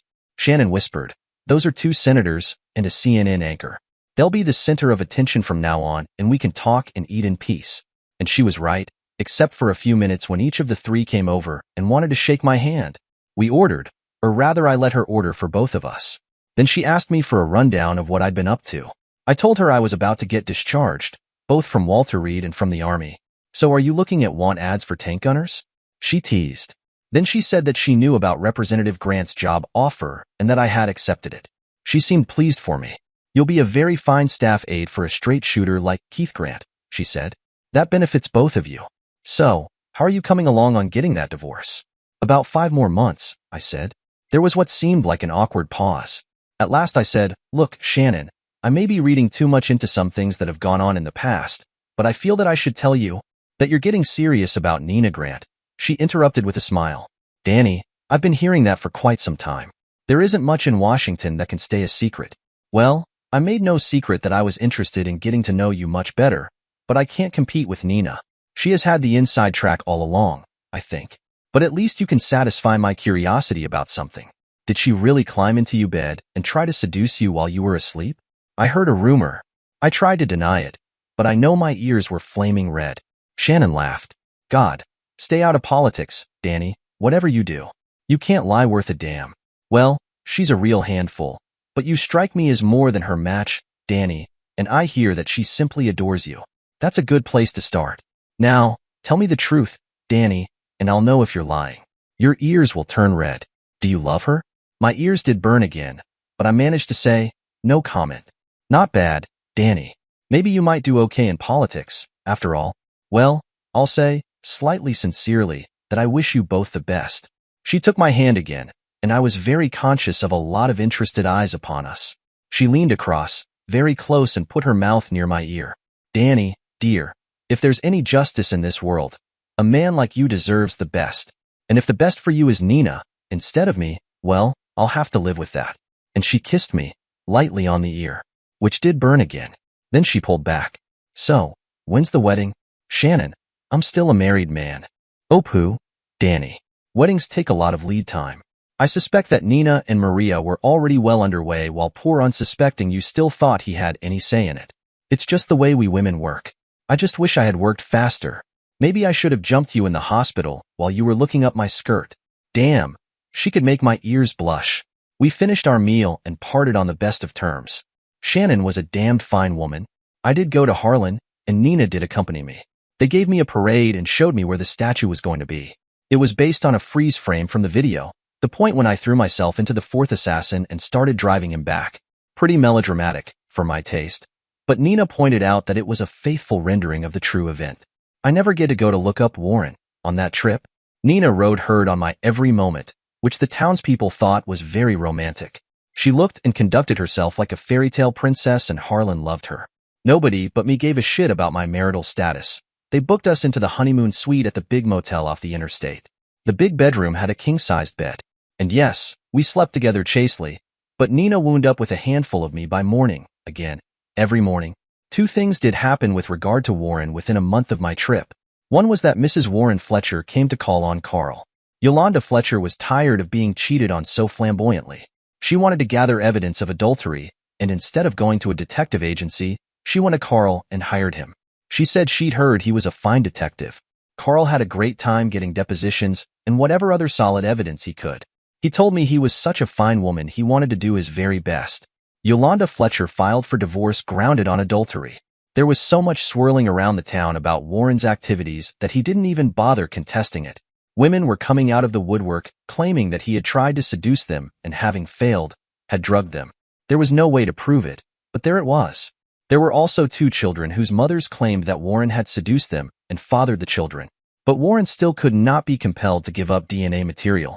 Yolanda and Carl had only discussed fees in a sketchy way. He later said he'd have done it for free for the fun of it, but she wound up paying him $500 and then moved into his bachelor house and shacked up with him. Carl had been widowed for over 16 years and had simply not felt up for the dating game after having been married for so long. But he was still a vital man, and Yolanda was a neglected, passionate, attractive woman. She also brought with her copies of DNA tests made of the two Fletcher kids many years before, when there had been a push to get records on file of kids in the event of kidnapping. Both children were through school and off working. As their parent, she had the right to release the records. A comparison with Dan Jr.'s DNA showed that it was 99.99+% certain that they had the same father. Warren was ordered to pay child support. The only things that Warren could do to earn a living were cop-related. While nothing he had done could be classed as crimes, if he skipped out on his payments, as a deadbeat dad, he couldn't do police work anywhere. Renee, cops don't make what cops do. So now he was saddled with alimony for Yolanda and child support for not only Dan Jr., but also for the two other out-of-wedlock children who also had the same father per DNA comparison as Dan Jr. and the Fletcher kids. The other Warren-related thing came when I had visitors. Until I got a steady income going, I had been invited to continue to stay with the Grants. Maria got a call from the gatehouse saying that there were two rowdy men named Pete and Skip who demanded to see their old tank buddy Danny. Maria buzzed me, and we went down to greet them. Keith Grant broke off his day to come home to greet them warmly. He remembered the great service they had done during the attempted assassination. Hell, they were on the video too. We had a barbecue and Keith called Jack and Cy to come over to join us. We made merry and swapped war stories, and they told me of their own wounding and treatment. Keith took note that they had gotten some poor aftercare treatment in the latter portions of their Walter Reed stay. After the party, he put them up for the night. I wound up sitting by the pool late. Everyone, including Nina, left us to talk in private. They were both happy for me, begrudging me none of the good fortune I'd had. Skip did most of the talking. Hell, Danny, we knew you was the best of us from the time we got hooked up together in training as a tank crew. You were a better driver than Jubal, but the best of all of us on the gun. Nothing that happened in Iraq surprised us. When you shot that a-hole during the sandstorm, you were all bent out of shape because you thought you might have killed Pete. We figured if he'd have gotten that explosive on us, we'd all be dead. So we owe you for saving our lives. Just like those folks at Cargill. Later on, whenever they'd show that video and we were around, we were proud to say you were our tank mate. Well, we owe you, and here's something we brought you to repay you. He brought out a small styrofoam container. It was cold to the touch. The Skip nodded to Pete. His turn to talk. I was only home a short while when I got real worried about Sarah. That's my wife. She was in poor health for some reason, and I didn't think I was getting straight answers. I mean, she was all over me in bed and all that, like she was crazy happy to have me back, but she was so weak all the time. They said it would take her time to recover. I said, recover from what? Just some sickness, they said, evasive-like. I went through some bills and letters from the hospital and discovered that she had had a miscarriage 2 months before, a bad one. I went to her and asked, what the hell, Sarah? She went hysterical, and I had to call the doctor in to help get her calmed down. Her mom told me that Warren had come sniffing around her, preying on lonely war wives again. But Sarah told him to leave her alone. Somehow he got her alone and did something to her drink. She didn't remember anything much after that, but she woke up with strange stains on her dress. She filed assault charges against Warren, but like everything else he done, he covered his tracks well. The courts are so damned reluctant to force DNA testing unless there's some other evidence like witnesses. Sarah was almost ready to take herself out if I didn't believe she was innocent, that she was a victim. Well, I did, and I told her, and we're back together and she's getting stronger every day. But I called Skip to come over and he did. And we talked. We already knew about your Emma, Danny, Skip said. Kinda different, but Warren was at the bottom of it. And now this with Pete, Sarah. We decided it was time to put an end to Warren's games. We came down to Harlan and followed Warren around, figured out his schedule. He made a late-night patrol out beyond the town limits each night to grab some chow at a roadside diner and tear off a piece of the woman who ran it. One night, we caught Warren out coming back from the diner and took him down. He put up a good fight, but he couldn't take 2 mountain boys. Make a long story short, we cut off his willy and balls and cauterized the wound with a red-hot poker. Then we dumped him on the driveway leading to the county hospital's emergency room. That their box has his balls frozen in dry ice. Pete has his meat in a tub of brine, getting pickled. But the balls are for you. We got your back, Dan. We took care of taking out the trash for you. Anyone ever bothers to investigate it, it'll never come back to hurt you in your great new life, Skip finished. What could I possibly say except thanks? I took the box. I think I'll take them to a taxidermist and have them stuffed. Someday when Nina and I have a place of our own, I'll hang them up over my mantle. Thanks, men. Hey, what are buddies for, Danny? Skip said. Look, thank the congressman and his wife for us, but we mainly come here to give you that trophy. It's nice of him to offer us a place to sleep, but Sarah doesn't like me to sleep away from her, Pete said. So we'll be getting back on the road. Give us an invite to the wedding, Danny. My Sarah wants to meet the big hero. Will do. And thanks again, men. I saw them out the gate. Like I said, hard men. When Warren recovered, he was deemed unfit for police duty. He never did speak very clearly, so he couldn't work in the dispatch center. So they put him to work in the police garage, gassing up and washing cruisers. He always walked around hunched over, a far cry from the movie star handsome rake who had ruined so many lives. Carl eventually asked Yolanda to marry him. He said he just wasn't comfortable with the shacking up thing. She said okay, and they did, and they had a good life together. On the night when I saw the boys off, I stashed the box in a freezer, clearly marked, and made my way to my room. Or rather our room, because Nina had taken up permanent residence there, determined to wear me down. I thought about what I'd said to Skip and Pete. Someday when Nina and I have a place of our own, I'll hang them up over my mantle. As I stripped down to my shorts, I could see Nina in the light from the bathroom. Without clothes, of course, I had to tell her every night to put on her nightgown. Temptress. I stroked her hair. Then I said, Nina, are you awake? She wasn't, but she always awoke easily when I spoke to her. Oh, hello, lover. Would you mind handing me my nightgown? Not right away, we have to talk. That brought her up wide awake. It was funny. Here she went to great lengths to expose herself to arouse me, but now she suddenly felt the urge to cover herself up with her arms, which were not adequate for the task. Nina was a well-endowed young woman. I pulled up the bedsheet to help her out. Thanks. Danny, what's up? What are we talking about? She actually looked a little fearful. Okay, Nina, what's your main plan for me? Seduce me? Seduce me first? Marry me later? Or is it the other way around? Oh my God. We're having this conversation right now? Well, let me get my mind straight. The other way around sounds medieval. No for that. What I definitely want is door number 2. Seduce, then marry. But honestly, that's just because we can't get married for almost 4 months, and I want you so very, very badly. If we could get married tomorrow, I'd wait one more day for the other. Wait a minute. I know what your game is, Danny Walker. You're trying to get out of proposing to me. You come waltzing in here, leering at my body, and just start taking our marriage for granted. I have never in all my lascivious suggestions said word one about getting married. All I've said over and over is that I want you. I want to make love to you, and I will make you mine. I've talked about you getting out of your marriage, but never about us getting married. You are the one who's brought that up. What on earth makes you think I'd even consider marrying you? Well, that stopped me. Nina, are you saying that you don't want to marry me? You just were saying about you'd marry me tomorrow. Oh, that? That was just a hypothetical. You were talking about door number 2, and I was answering a hypothetical about it. Hypotheticals don't count. Now don't get all worried, dummy. I'm not saying that saying I don't want to marry you. I'm saying that I want to be proposed to properly so I can make you miserable waiting for my answer. I was confused. But you want me to make love with you, right? Oh yes. Absolutely. Why? Are we going to right now? Oh, Danny. And she rose up and plastered herself against me. Now I was completely confused and very visibly horny. Nina, honey, darling. See, this is why we have to talk. I am confused. She slowly pulled herself away and sat with a small smug smile. That's because you are a man. Shall I go have Maria come in here and explain it? No. The last thing I needed was my maybe or maybe not future mother-in-law muddying up the waters here. Okay, I said, cautiously. So what you want is for me to propose to you, so you can tease me with your answer?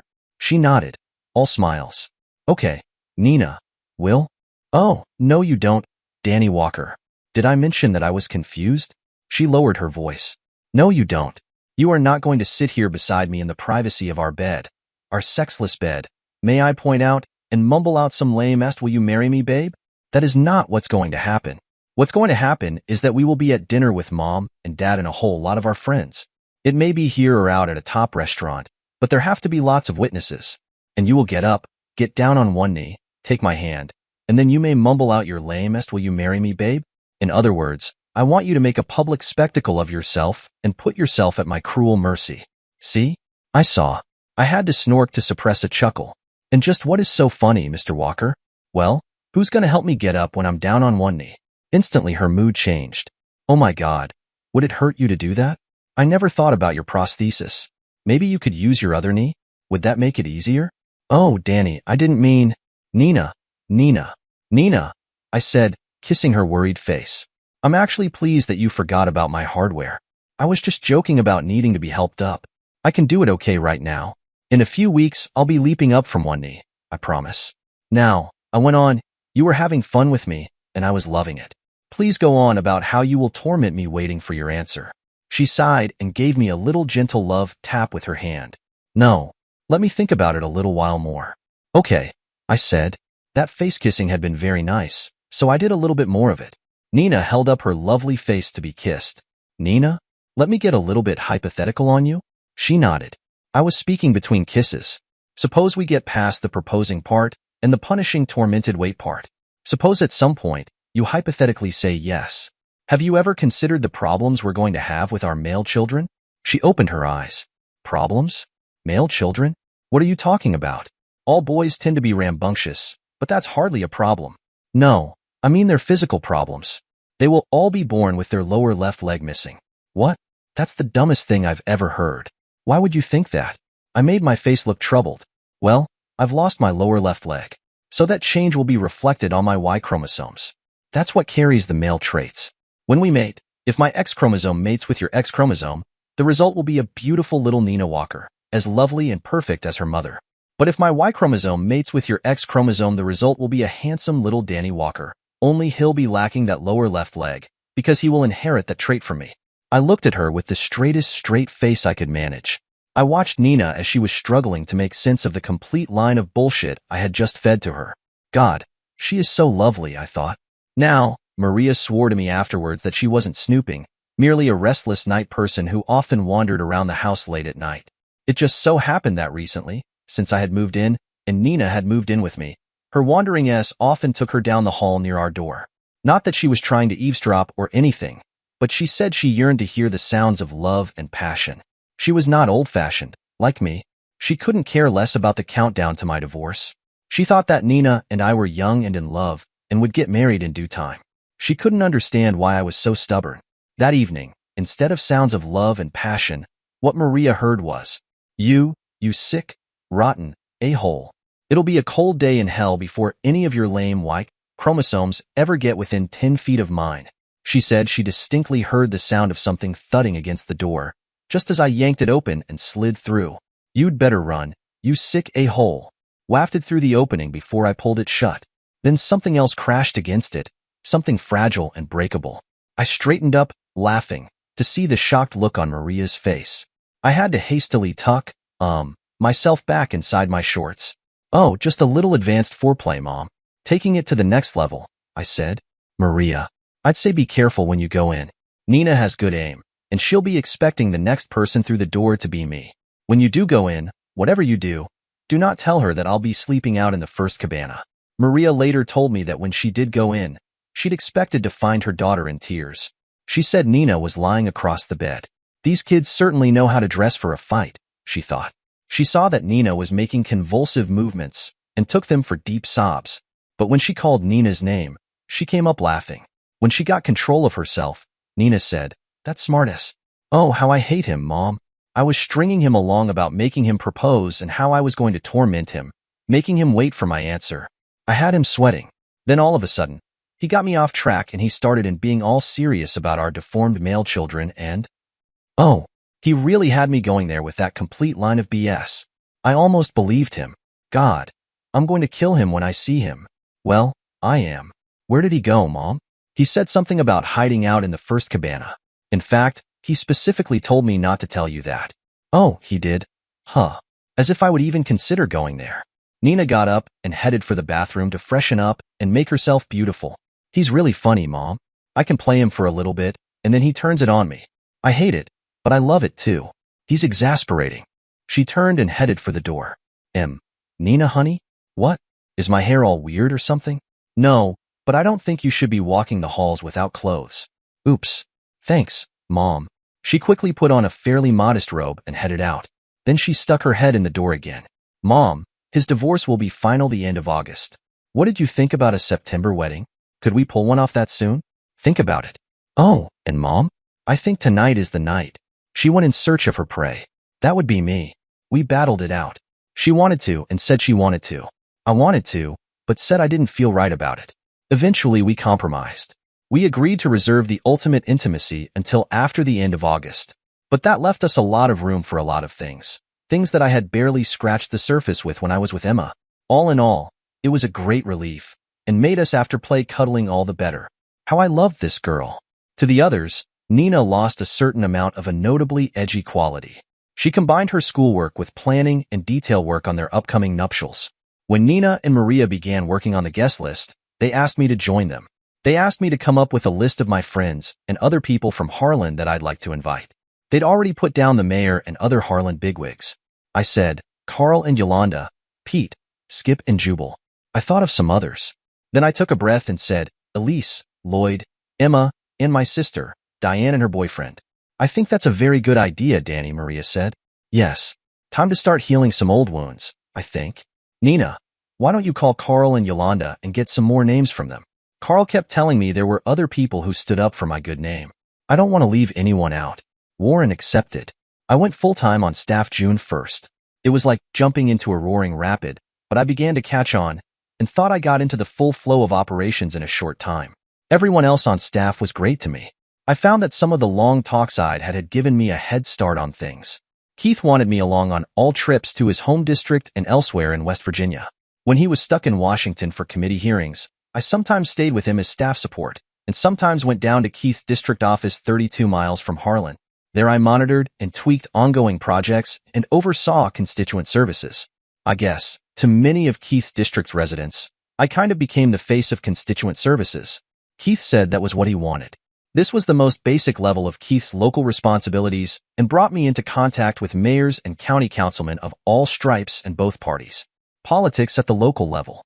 Surprisingly, there was less difference of philosophy down there than I saw on the national level. There is no Democratic or Republican way to fight for benefits for a former coal miner suffering from brown lung. We all worked to get him what he deserved. I came to like, or at least respect, most of the local movers and shakers. They seemed to want to work with me. There were times when I was out on a limb promising things on Keith's behalf, or even acting as if I had his authority, but nobody complained. Or if they did, I never got called on it. We were all grappling with the daily problems of working people. With their input, and by picking the brains of Keith's other staffers, I managed to identify small but significant sources of funding for schools and public services providers. And in my spare time, I was plugging away on 2 online courses, one from the American University in Washington and the other from West Virginia U in Morgantown. As her own school schedule and other obligations permitted, Nina spent as much time as possible with me, wherever I was. Then it was August, and then it was the end of August.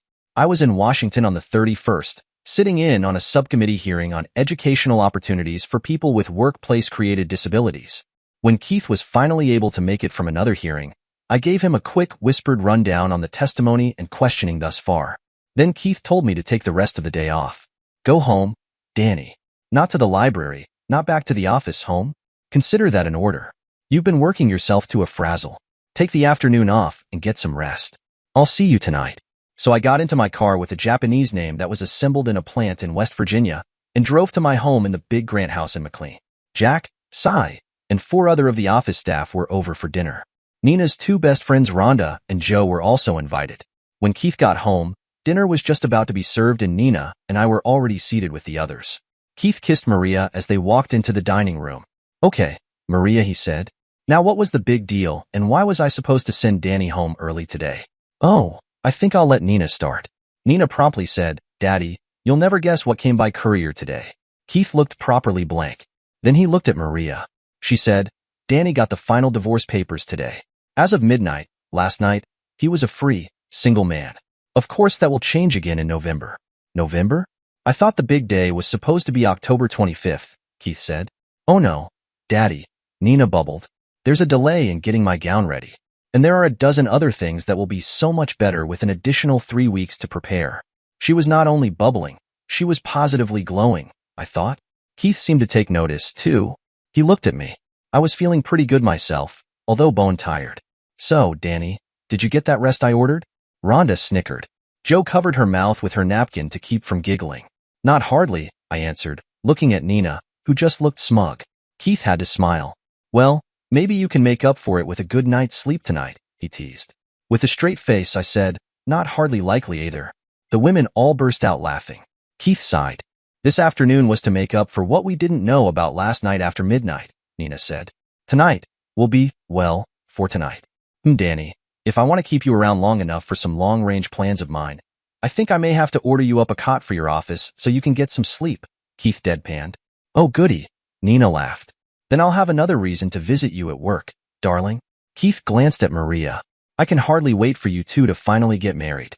Once that's over with, you can stop having sex around the clock and settle down like a normal married couple and have hardly any sex at all. Maria reached over and gave him the expected punch in the arm. There was some mustard in the punch, and he knew he was in for it that night himself. November.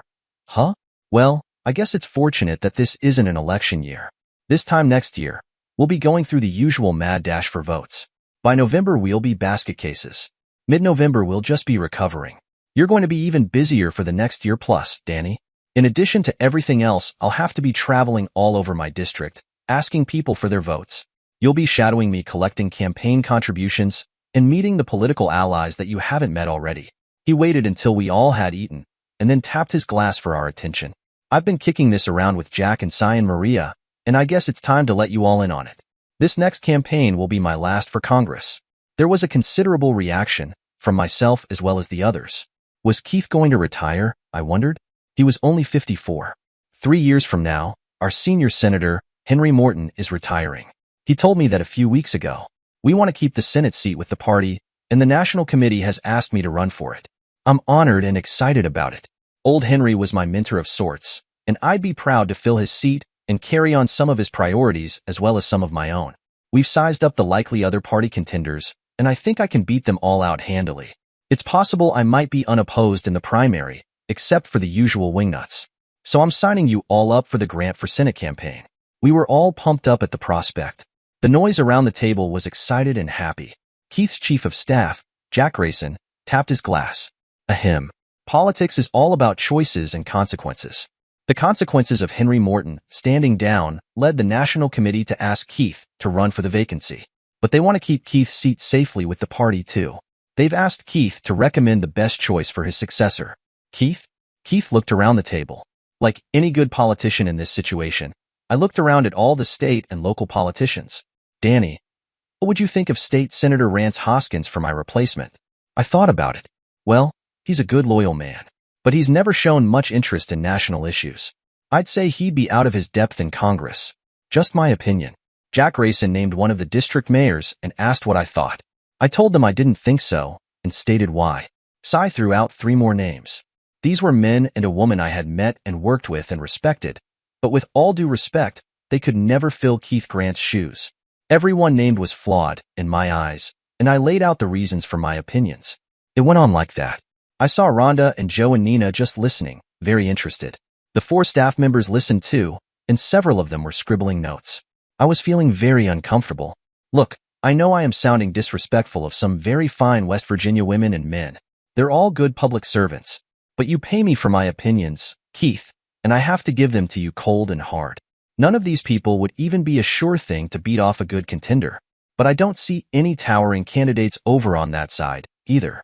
But I don't know many of the other state senators and legislators, as well as I do the names you've thrown at me. Maybe there's someone among them who'd do well. Keith chuckled and looked around at Maria and his senior advisors. Those were the names of the best qualified candidates we could think of, and I agree with your assessment of each and every one of them, Danny. So here's the thing. We have to look outside of the usual suspects and find a new candidate. Maria jumped in, someone with name recognition, not just to get elected, but to draw national attention once he's in office. Keith Grant is a congressman from a small state, but he gets national attention when he speaks. Someone who is known to be on top of constituent services and other issues important to my constituents. A person they have all seen and gotten to know, Jack said. And above all, a man of recognized great personal integrity and honor, and someone who has served his country. Cy said. I was beginning to get that feeling in the pit of my stomach like when Pete, Skip, Jubal, and I were waiting to go into combat. My God, I thought, what was happening here? And someone who has a beautiful, loving wife and life partner. That's very important for electability too, Nina added, smiling. That's another reason why our wedding has to be spectacular. I just closed my eyes. Well, after that meeting it was all settled. Even though nobody ever asked me if I wanted to do it. There's one last thing. I've said some things here that sound as if I didn't think that what I did back there that day in Cargill was that much of a big deal. Some of that was just that I was embarrassed that it got so much attention.